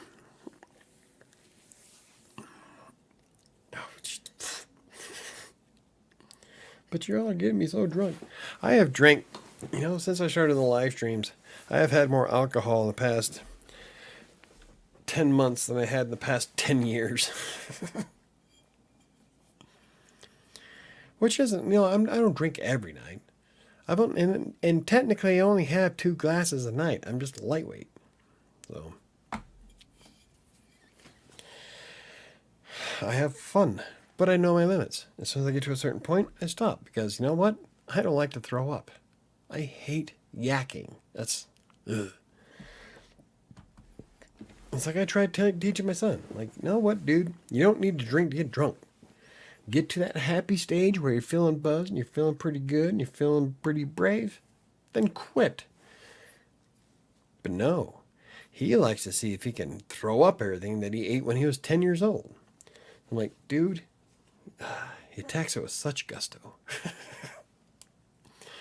And KDC joins in 5, 4, 3. Nah, he's probably out with his sugar mama. We'll have to give him shit. It's the the French maid. That's right. The French woman that takes him out, who's like older. That he never gave me her phone number. Watching you drink is the best part. Best part of Friday night is watching Michael drunk.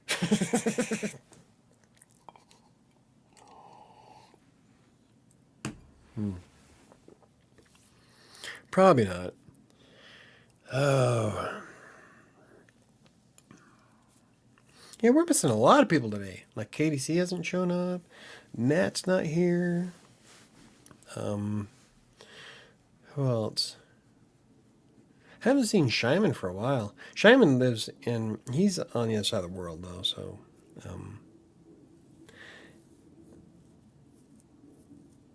Scully. Is Scully? Well, Scully doesn't usually get on, though. He streams on Sunday nights. And usually, I used to miss Scully's shows because he would stream his book readings at the same time that I would be streaming on Twitch. And so by the time I got done with Twitch and got to get on YouTube, he would already be wrapping up his show. And so it was kind of a bummer because I'd missed some of the better books that he read. But now, since I stream on YouTube and I haven't been streaming on Sundays, I can actually catch a show on Sunday. So it's pretty cool. Watching you drink. Let's see, 2, 1. See, I'm thinking, you know, KDC said that he had his date going on. It's a Friday night, people. The only reason why I'm here on a Friday night is because I have no life. And then there's... I keep getting these messages in Zoosk and Match.com. So-and-so sent you a message. No, they fucking didn't. I'm keeping track of how many messages I get on a free account on these dating sites. And I'm going to pay for it for 6 months. And we're going to see how many of those messages stop coming in. Because I bet, I know that it happens. In fact, it happens on Zoosk, Match, and Tinder. So this is all for science. KDC actually has a life. There you go. Yep. And to think you're here next week, so more booze. Yes, you all are trying to kill me. Nah, it's all good. I figure I'm just catching up. Because, you know, when I was growing up, I wasn't really a big drinker. I wasn't a really big drinker until I started doing live streams. So that became my shtick. You know, I started thinking, you know, like the drunken historian. I think that's what it is. There's like 2 drunken channels on YouTube.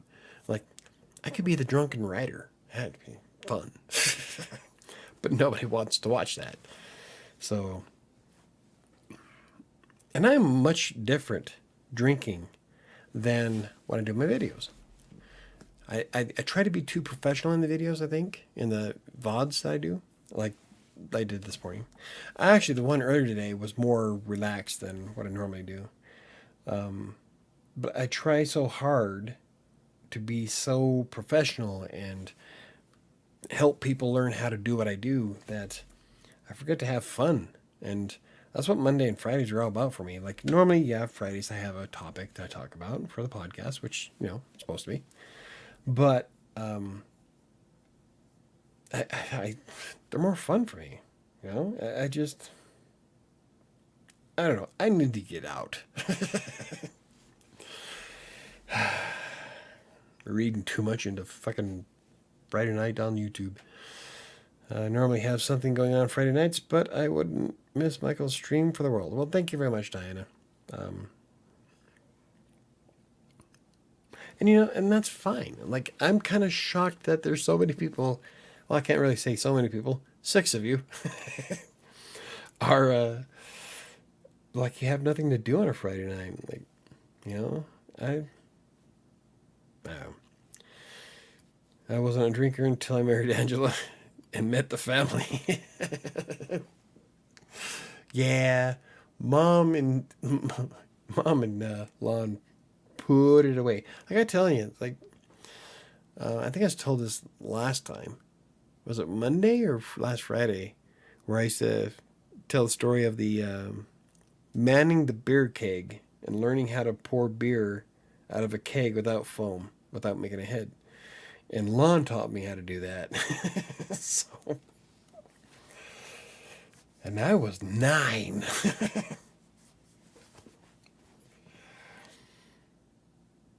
I didn't really drink that much though.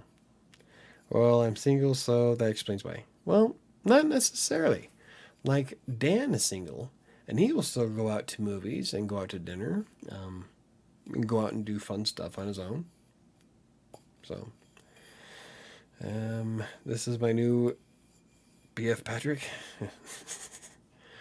We just show him how he took it and ran. Not my fault.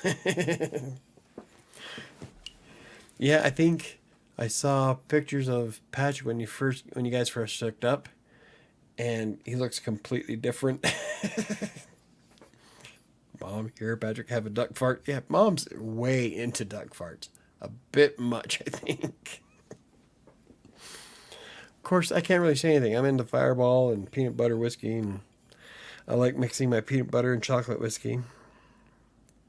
Duck farts are good though, but I'm usually a straight shooter. Seriously, on the duck farts though, Mom just spent $300 so we can have them for Thanksgiving. Jesus, Basil. Oh my God, that's going to be a lot. Oh, and I'm bringing Ty. You know what? I'm kind of worried because Ty drinks to get drunk, and I don't like that. And I know that someone's going to knock his ass out. Probably me. But after the year we've had, guys, if Mom wants to spend $300 for duck farts on Thanksgiving, fuck it. Let's have $300 worth of duck farts on Thanksgiving. I mean, if I get a boyfriend, I probably won't be watching the streams as much. If I get a girlfriend, I probably won't be doing them as much. I don't like them, Chris. Not my cup of tea. Which one is talk about? Oh, duck farts. I don't know. I don't mind them. I like them. I think Mom likes them more than I do, though. But I do like Bailey's, so maybe that's something that goes with that. Bailey's has a lot of good flavors, though. Like, I'm looking forward to getting some chocolate. The cordial cherry chocolate Bailey's is awesome in coffee, so I'm looking forward to some of that. Excuse me. I don't go out. When I turned 30, it became harder for me to meet people who weren't two-faced. I come here to the live streams because I enjoy the company. Well, thank you very much, Neil. And I'm always glad to have you. You watch like almost all of my fucking shows, even the ones on Crossing Colorado, though you haven't been on the last couple because they're so early in the morning. But I don't think we did one this week. Did we? We've had so many things going on. We probably won't be doing one next week either. Oh, we did one this week. That's right. Okay. Um, anyway, I I am okay. So there was this question going around on Twitter where they were asking, "Are you the same person on social media as you are in real life?" Yes, I'm the same dick on social media as I am in person. I'm not that bad, but I am. What you see here is not an act. This is who I am. I'm always honest to myself. So if I don't know where I was going with that, but Neo, thank you for hanging out with me on just about everything I do. Neo follows me on Instagram and Crossing Colorado. She's also my buddy on NaNoWriMo. So yeah, I'm happy to hang out with any of y'all if you want to follow me on stuff. So Doc, just get a boyfriend who subs to Michael and it's all good. There you go. Then you guys can, instead of Netflix and chill, it's Michael and chill. That'd be almost a weird threesome. Duck, I don't need to encourage you. You got that one down already. Chris has encouraged me to flirt on the stream. Nah, see? You were flirting with that one dude that never came back. I watch your game streams too. Yes, Diana watches the game streams. Yeah. She used to watch us on Twitch until I stopped streaming on Twitch because she kept leaving me to go watch Amaranth. Hey, and I can't blame you. It's a hot chick in a hot tub. You can't compete with that. That's why I stopped streaming on Twitch. It was last week that you didn't do a live stream crossing. Okay, see, I thought it was.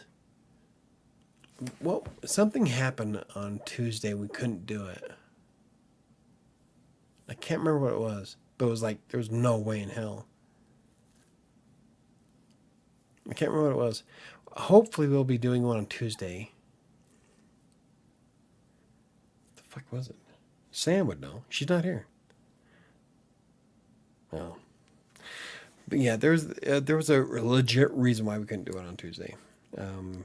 Michael and Jill, yeah. I have family in Denver. If I ever go back, we can hang. There you go, Neo. Yes, I am 15 minutes away from the airport. 15 miles from the airport. That's what it is. I am just south of the Arsenal, if you know where that's at.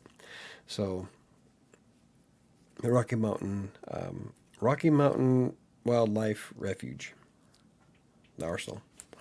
So, anyway, yeah. If you're ever here, I am welcome to hang out with any of y'all if you come up to Denver. As long as I get out of the damn house. We can go hang out and... Oh, there's some writer bars that I found that we have here in Denver where they have like books and wine and a bar, a real bar. I'm kind of eager to go hang out and check them out. So probably after Thanksgiving I'll start doing that. Maybe I'll do some reviews. Michael, I only did that once and you don't stream on Twitch anymore. We haven't streamed on Twitch in a while. I've been having a hard time trying to get into doing more of the gaming stuff because I've been spending so much time trying to finish the ebook and then writing Kingmaker and working on getting the blogs going because I want to hit everything in 2022 running. I want everything to be smooth and just pounding shit out. I have some major goals coming up, so some of the other stuff that wasn't paying or not panning out has to take a backseat to the more important shit. So like the streams on Twitch, I was only getting 2 cents a night, if that, with revenue, because nobody watches us.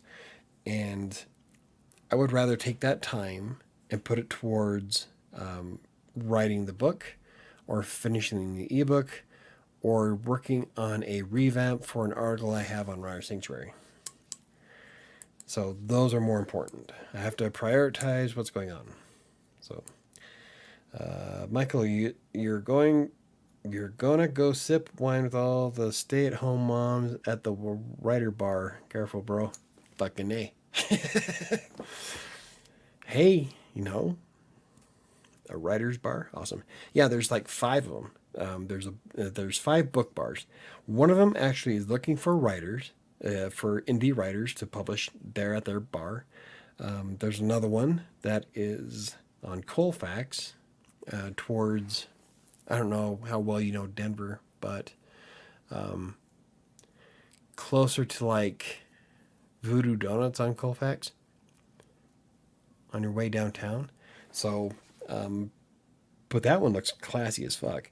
But we have like five book bars here, so pretty excited to kind of check them out. Right, Chris? That could be dangerous. Hey, what? Stay-at-home moms at the writer. What's wrong with that? Fuck, I'd be happy if she had a pulse. I don't know. I gotta find something to do. I mean, I don't know where to meet anybody. All the stuff I want to do is couple stuff. Like, you can't really do couple stuff on your own. So, I don't know. I haven't been, not very good at being single. I was with Sam the vast majority of my adult life. So this is all kind of new. And I'm sucking ass at it. A bar that publishes writers? Yes. There's one of the bars in Westminster, which is the bar itself, and I want to go check out, is only not even half a mile west of I-25 in Denver, in Westminster, if you don't know where that's at. But they have, they look for writers all the time, and it looks like a nice place. So I'm kind of eager to check it out. But I want to publish my first books first before I start doing that, because I've got enough shit on my plate as it is.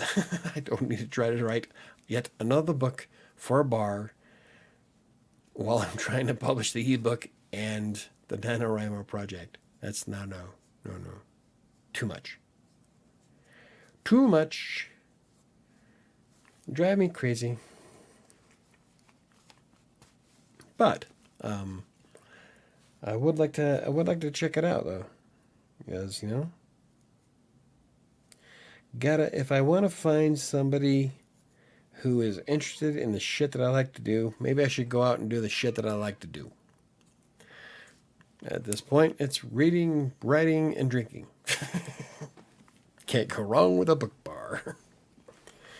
Sorry, man. I was just being annoyingly sarcastic. The writer bars will probably be a lot of fun. Oh, no, I'm not mad at you. No. Shh, don't be sorry. I get you. No, and, I don't know what would be worse. A work-at-home writer mom drinking wine, or a soccer mom at home drinking wine. If the kid is 20 and they live on their own, technically a mom who is single and stays at home is the same thing. Well, there you go. Yeah. There you go, Neo. But yeah, I'm not mad. Don't be sorry. Y'all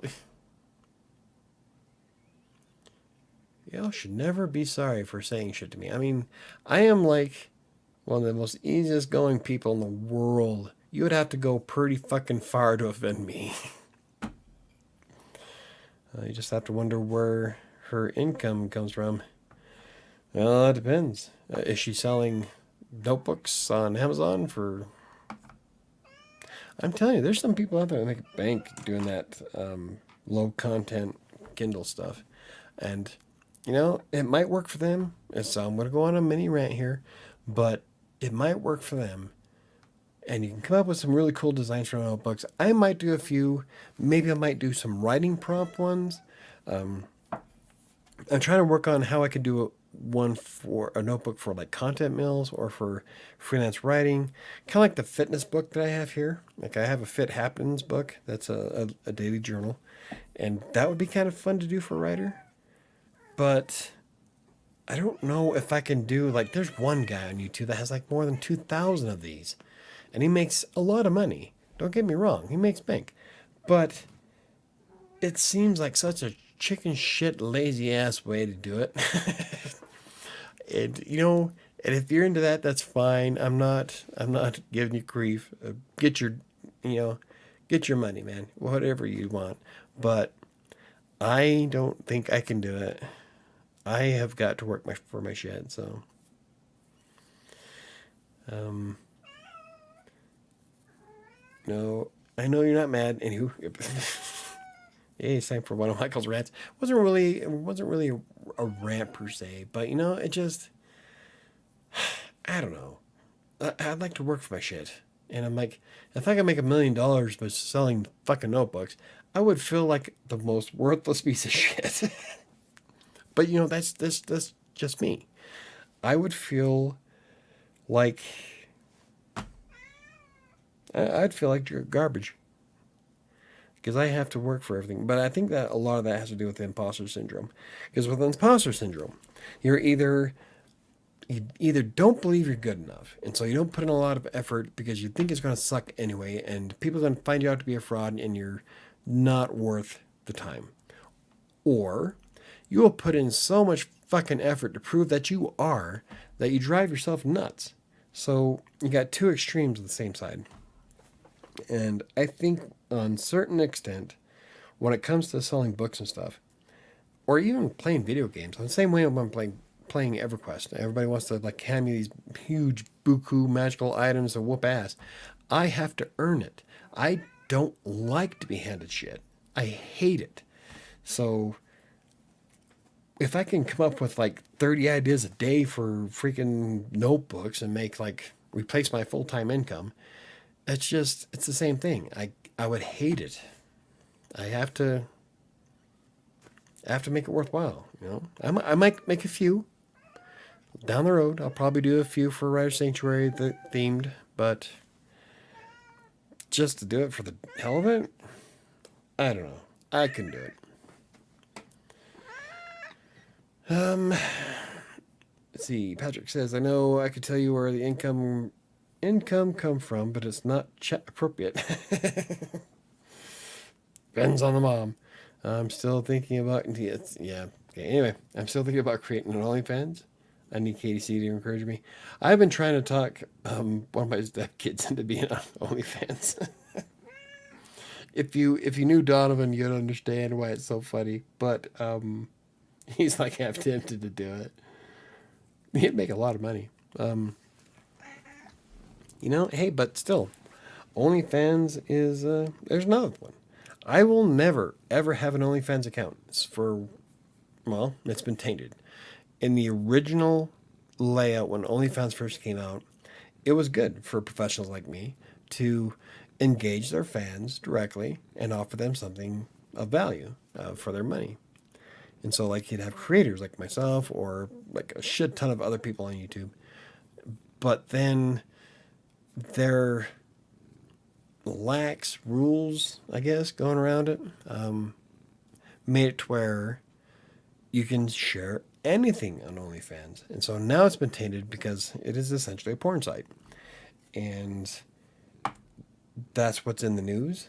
That's what circles around. And when you have that kind of a reputation, I don't want mine wrapped up with it. So I will never have an OnlyFans, even if they got rid of all the porn. Patrick, she would say adult industry entrepreneur. There you go. Well, yeah. I'm in the adult industry. Yeah. I'm an adult writer. Does that make I don't put porn in my books. Well, sometimes, but not in this one. This one is more horror anything. So I was just being nice.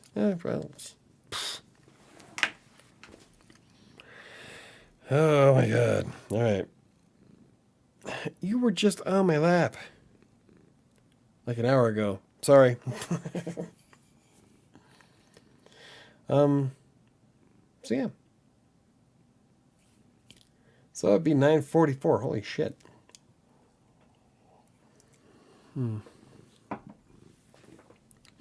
TV had some sketchy writing jobs. Sometimes you come across them. And that's going to be true in any platform. Stripper, exotic dancer. There you go.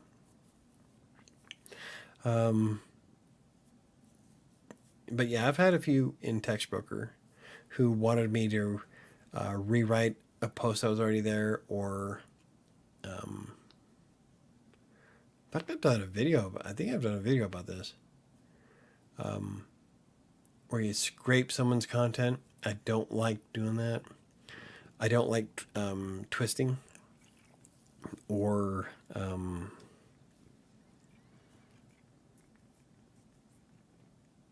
what's it called?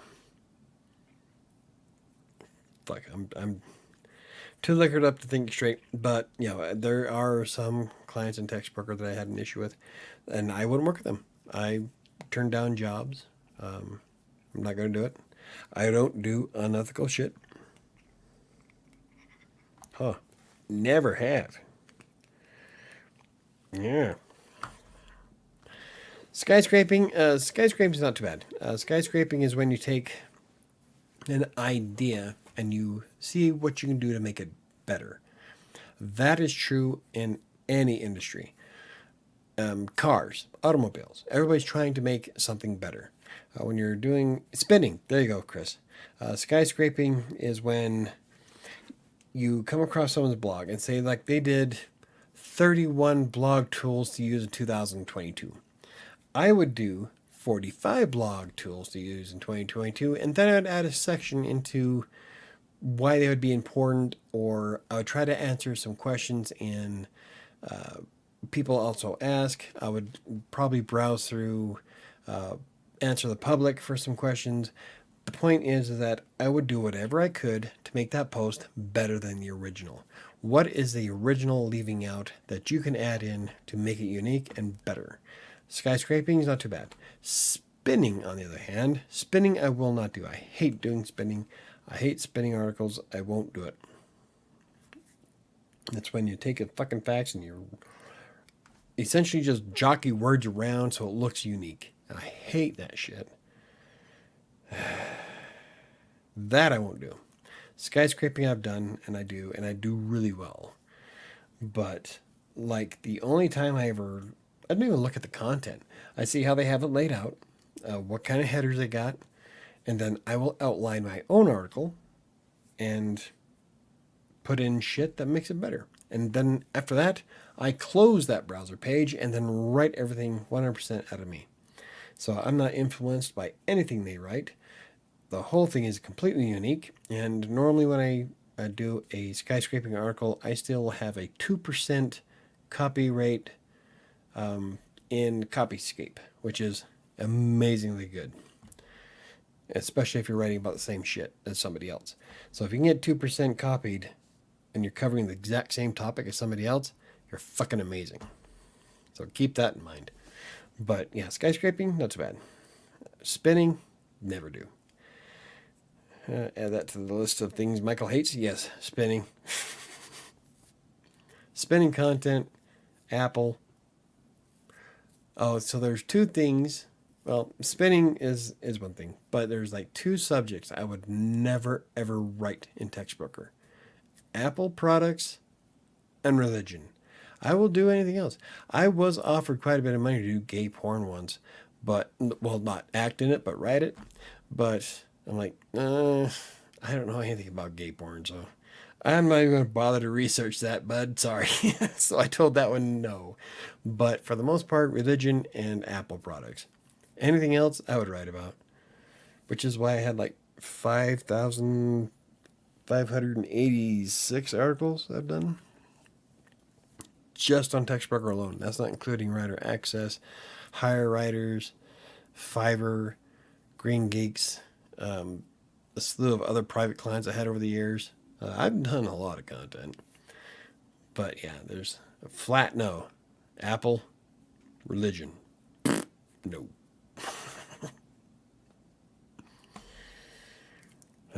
You gotta have your morals. Or, not morals. Is it morals? No. You gotta have your... I know what I want to say, I just can't think of the word. Drink too much. Half my dictionary is just floating down the river. A fireball. Maybe I should mix them together and make a screw fire.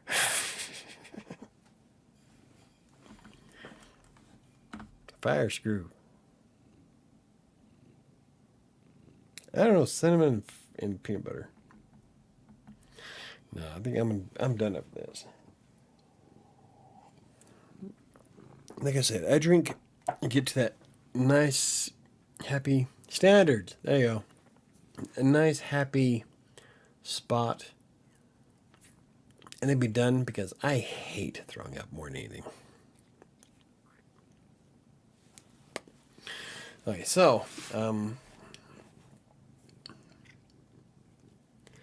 wow. We've been on for almost 3 hours. I think we're going to call it at 10, though. So we got about 9 minutes if anybody wants to bring anything up. I think we've talked about all kinds of random shit tonight. If you haven't seen the video that I put out today, you got to watch that. I'm telling you, it was awesome. I like it a lot. I had a lot of fun making that video. And it was great to get up to the Lookout Mountain. I'm going to have to... It'd be a great place to take a date. Take a drink every time Michael says he hates something. Well, you know, in the grand scheme of things, there's really not a lot of things I hate. But the things I do hate, I hate with a fucking passion.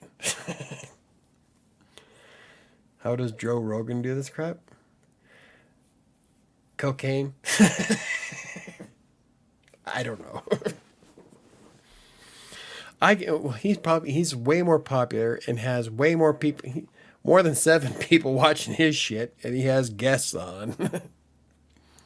And he probably promotes his stuff a lot better too. I don't promote shit.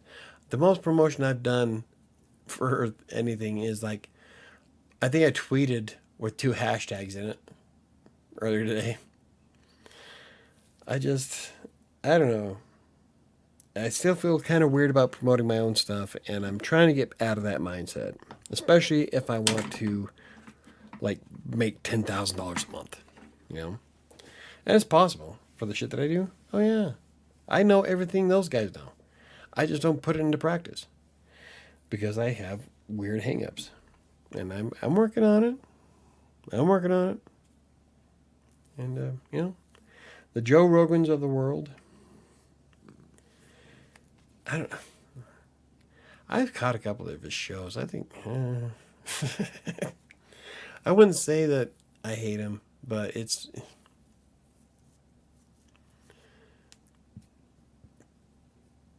I don't know. It just... I'm trying not to be rude. I will never be a guest on Joe Rogan's show. I guarantee it. No matter how popular I get. That's why I'm like waiting. I'm hoping that one of these days I will get so popular on YouTube, or even as a writer, you know, you get so uber celebrity. Okay, this is the reason why I want celebrity status. All right, not because of the money, not because of the celebrity hood, but just so that when Comcast can come to me and ask me to sponsor their product, I can tell them to sit and spin. That's the only reason why I want to be a celebrity. I don't care if I ever make a dime. I want to get to the point where I can tell Apple to blow themselves. Hey, Nat's here. Now that we're getting ready to call it a night.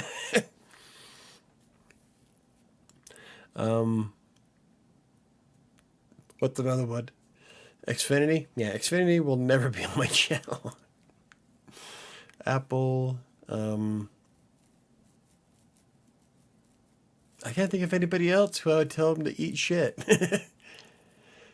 Apple, Xfinity. What's another brand that I hate?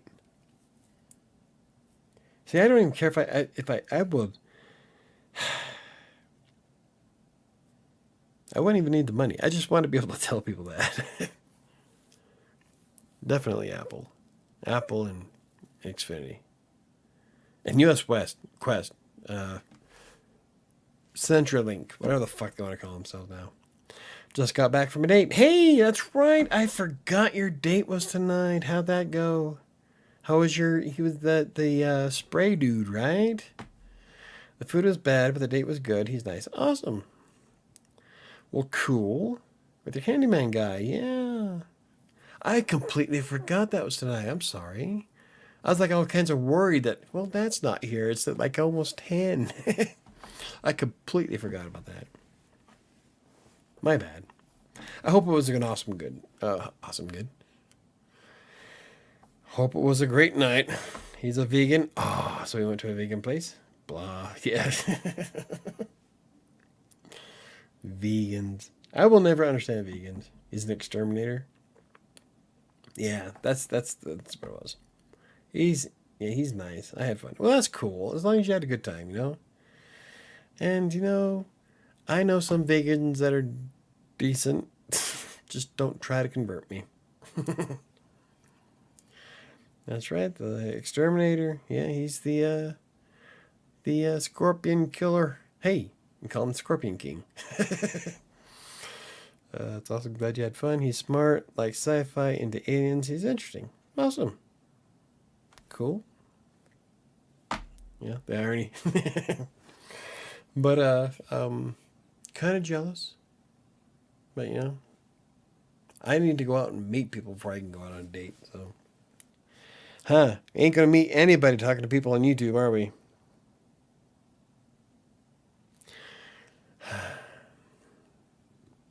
One of these days. Right now I'm too busy.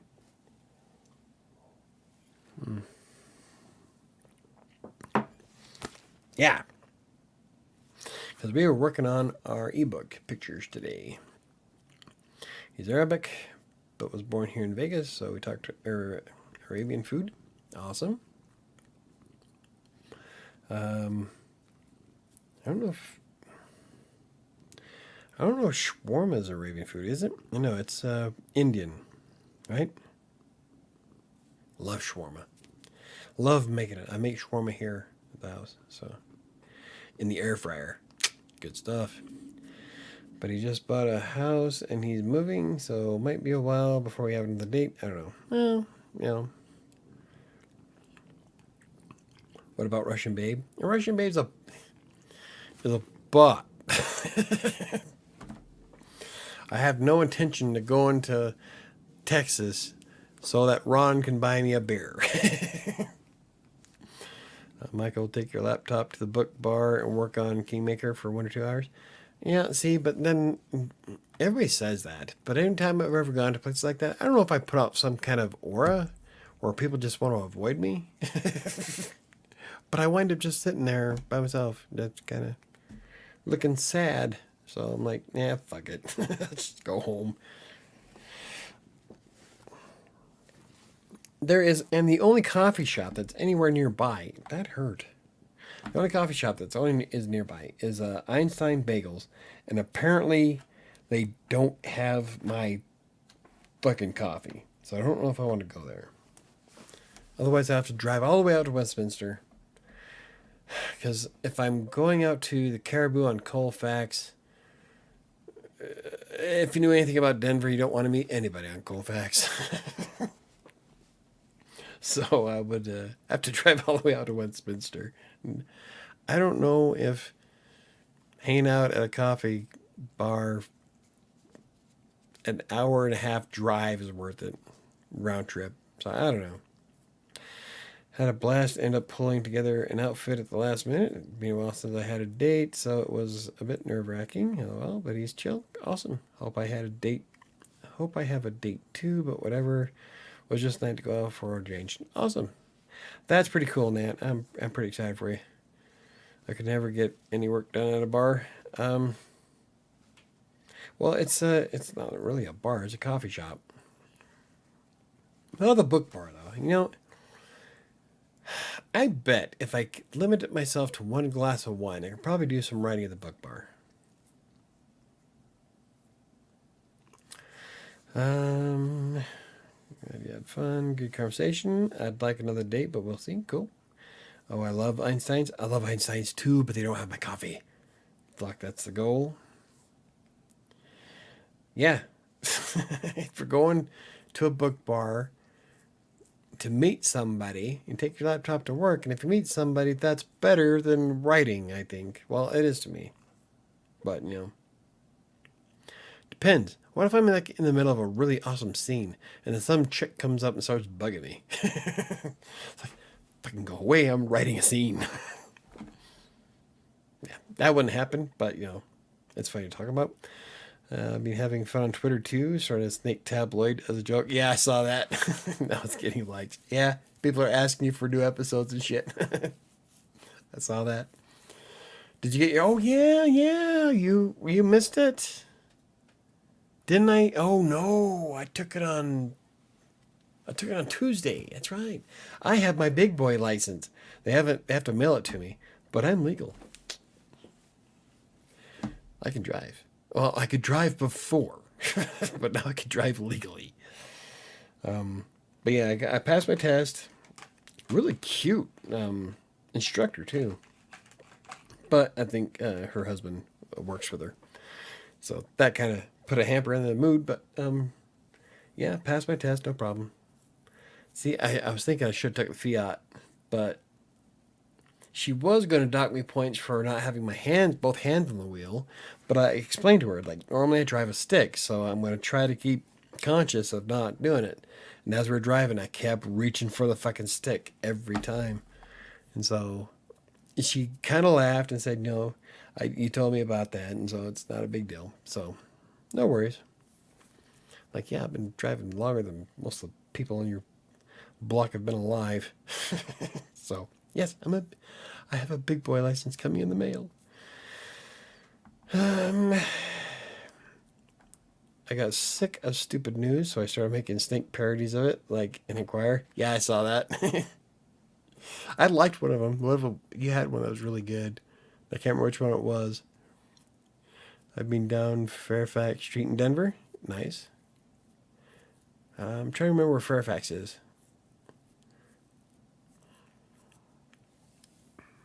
I vaguely know where Fairfax is.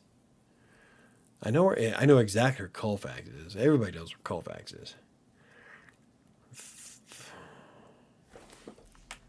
Look it up. Street. I want to know if I'm right in Denver. Oh, right next to this fucking. Oh, okay. Fairfax. There we go. Oh, it's one of the side streets. Oh, okay.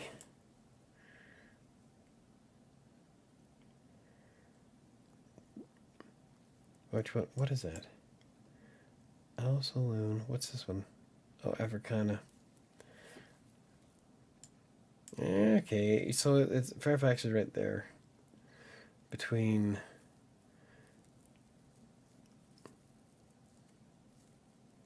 Fairfax isn't really all that long of a street, though. It's this side of Colorado Boulevard. Cool.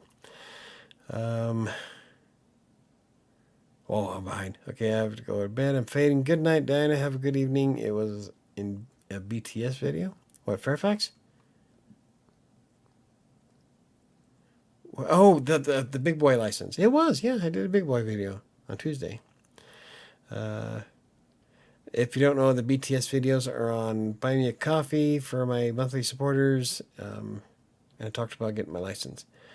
Good night, Doc. Hey, KDC's here at 10. You're late. And I can drive like a big kid now, right? I'm a big kid now. Stay off thread between Colorado and Utah, guys. Stay off thread between Colorado and Utah, guys. I'm not sure what that means. Sorry I'm up late. Oh, why are you telling me you're sorry? You're the one joining the show. The road. Stay off the road between Colorado and Utah. Now, I've been driving longer than you've been alive. Wow, I have been too, because Lon took me out driving when I was like way young in the Jeep. We used to do practice driving in the parking lot at Harmon's. Damn, Chris should have drawn out the cook at the countdown. AKDC, yep. 345, 346, 340. What? How you doing? Oh, minus? Okay. I got it. Took me a second. Leave me alone. My mom and sister came in town today for a funeral. I spent some time with them. Well, there you go. See? He had a good reason. That's a good reason. Okay, Shadow, you are hurting my leg. My butt is killing me. It is 10 o'clock, guys.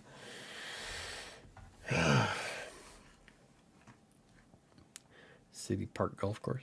Nice. Yeah, yeah. Oh, that's, yeah, Fairfax. Oh, okay. That's why it sounds familiar. All right. Put the map away. Last time I went to Denver, there was a bookstore on Colfax. I got a book there as a keepsake for going to Denver. There's actually quite a few bookstores on Colfax, depending on how far you were. I would, if you want to get a really good book or you want a good selection, you go to Tattered Cover. And that's on 16th Street Mall, if I remember right. Or in that area, Cherry Creek area. Maybe. Fuck, now I gotta look that up. Tattered Cover. I would love to do a book signing at Tattered Cover. That'd be fun as fuck. Tattered Cover, Denver. And you are... Whoops, not the website, one on the map.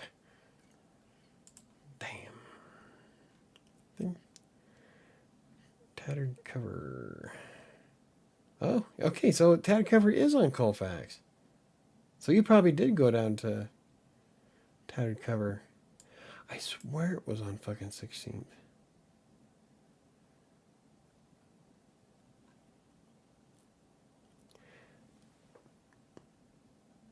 Is there another one? That is facing the wrong way. What the...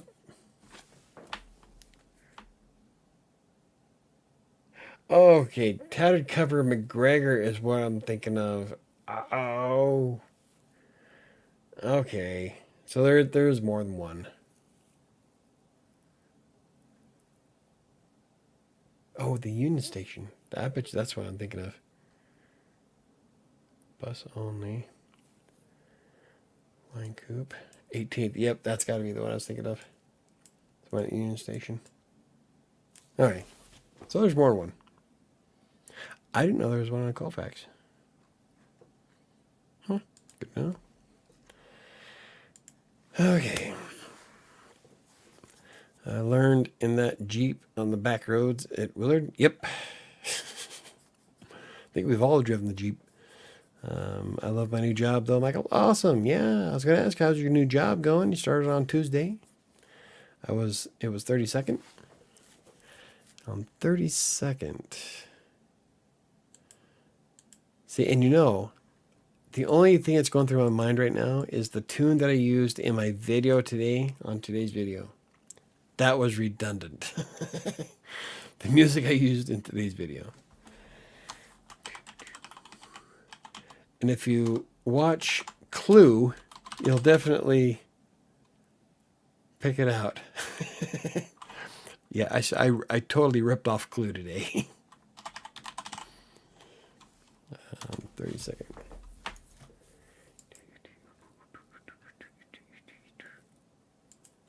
Damn it, I did it again. Maps. How did the book cover turn out? I don't know. I haven't been able to put it together yet. I spent the big portion of today doing the video, and then by the time the video is done, I had some work to get caught up on, and so I haven't had a chance to do the actual book cover. But taking the pictures was pretty fun. I enjoyed it a lot. 32nd. Could be this way. There's 40th. So it wasn't a tattered cover, that's for sure. Nah. I can go hang out at Panera.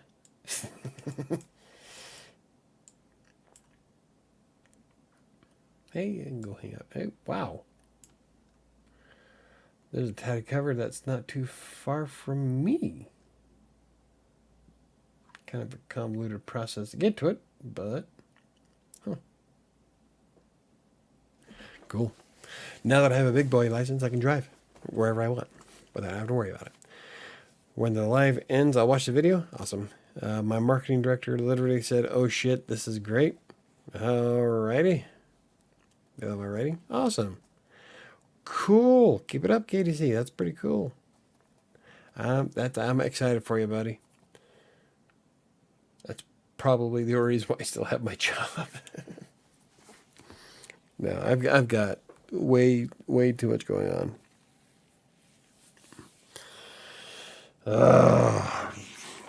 That's pretty badass though, KDC. Just keep it up. I was kind of worried, but you know why? I'm not a big fan of dropping one job and then jumping right into another without making sure it's going to work. So I'm really glad for you that it worked this time.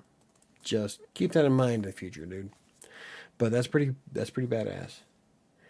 And I see. I thought you were hanging out with your French maid tonight because you never gave her my number. Well, if you did, she never called. You don't have my number anyway. Congrats on the license, Michael. Well, thank you very much. Yes, I'm a big boy. I'm a big boy now. Like, now you can drive. I always did.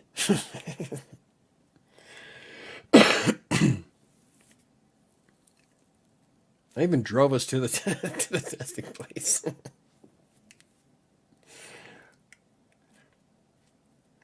Yeah, I've been driving longer than most of you people have been alive. God, I feel old. Cool. I'm looking at the map. I don't have your number. No, you don't. But you can get my email pretty easy off the channel. Just tell her to email me. Say, hey.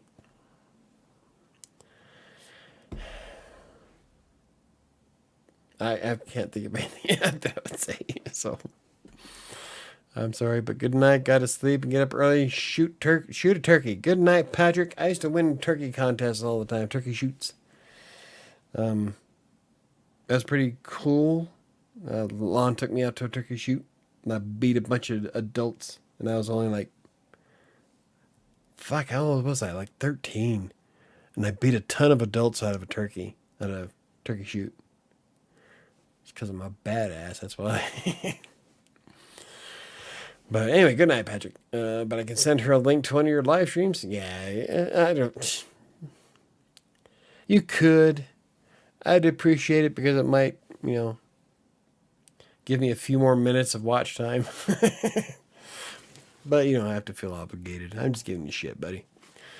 Wrong street. It was Tattered Cover Bookstore that I went to when I was out there. Awesome. Tattered Cover has a ton of stuff. Good night, Patrick. Don't shoot anyone. Good night, guys. Good night, Angela. Wrong street number. The street name was easy to remember. Good night, Patrick. Yeah, there's quite a few different tattered covers. The one I'm thinking of is the one on the Union Station. That's where all the trains meet. If I remember right, that's the one I walk past all the time.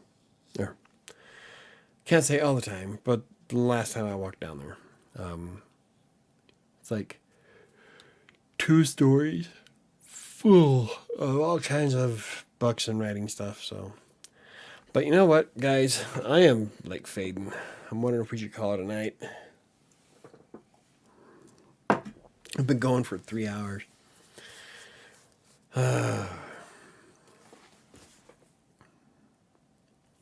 Yeah, I think I'm going to wrap it up. So what we did tonight, what did we talk about tonight? Fucking random ass stuff. That's what we always talk about. So hopefully I'll have my ebook up and ready to go by the end of the weekend, but I'm not quite sure if that's going to work because,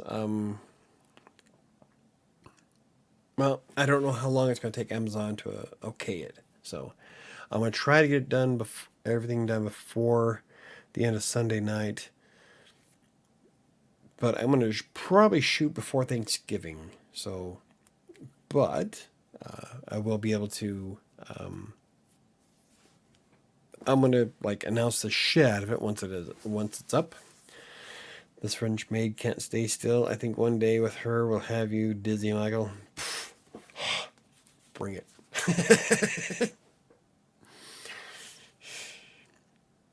Hey, there's a reason why they keep coming back. I'm good at what I do. Anyway, so yeah, so let's see, we did if you don't know, I don't know if KDC was here or knows, but I did a video today about taking the pictures for the ebook, which is in the video, is in the description down below. And I had a lot of fun making that video. That was, I totally ripped off Clue, and it was a lot of fun. So, and then we just kind of talked about random ass shit, because I didn't have really much of a topic tonight, because my topic tonight was going to be it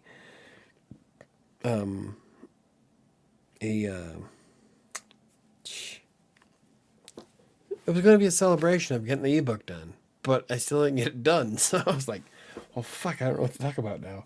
I didn't even bother coming up with a topic because I thought I was going to be done. That's what happens. Got to plan for the future. Let that be a lesson to you. Talks down to people in French.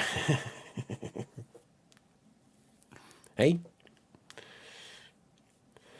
Anywho, yeah. So we'll call it a night now. I am tired. I'm gonna be done. You guys are awesome. And maybe, don't forget, next Friday I will be having Mom on the podcast. We'll be talking about her book, Defiant Souls, and what's coming up next. It'll be from Utah, so hopefully my laptop is okay with that. That's going to be an adventure. And that'll be at the same time, 7 o'clock at night. So we'll probably wind up drinking and doing it outside. I don't know. It depends on the weather. But anyway, I missed the whole live stream. I was on for 3 fucking hours. What do you expect? I'm not going to be on for another 3. You hang out. Yeah, you hung out with your family. That's, that is more important, man. You gotta know your priorities, and you have priorities. Your family. It's all good. I'll be here Monday. I'll be here next Friday. I don't plan on going anywhere for the foreseeable future. You fuckers ain't gonna get rid of me that easy. So, okay, I'm getting belligerent, so it's time to go. Anywho, good night, guys. I love you. I'll see you on Monday. Have a good weekend.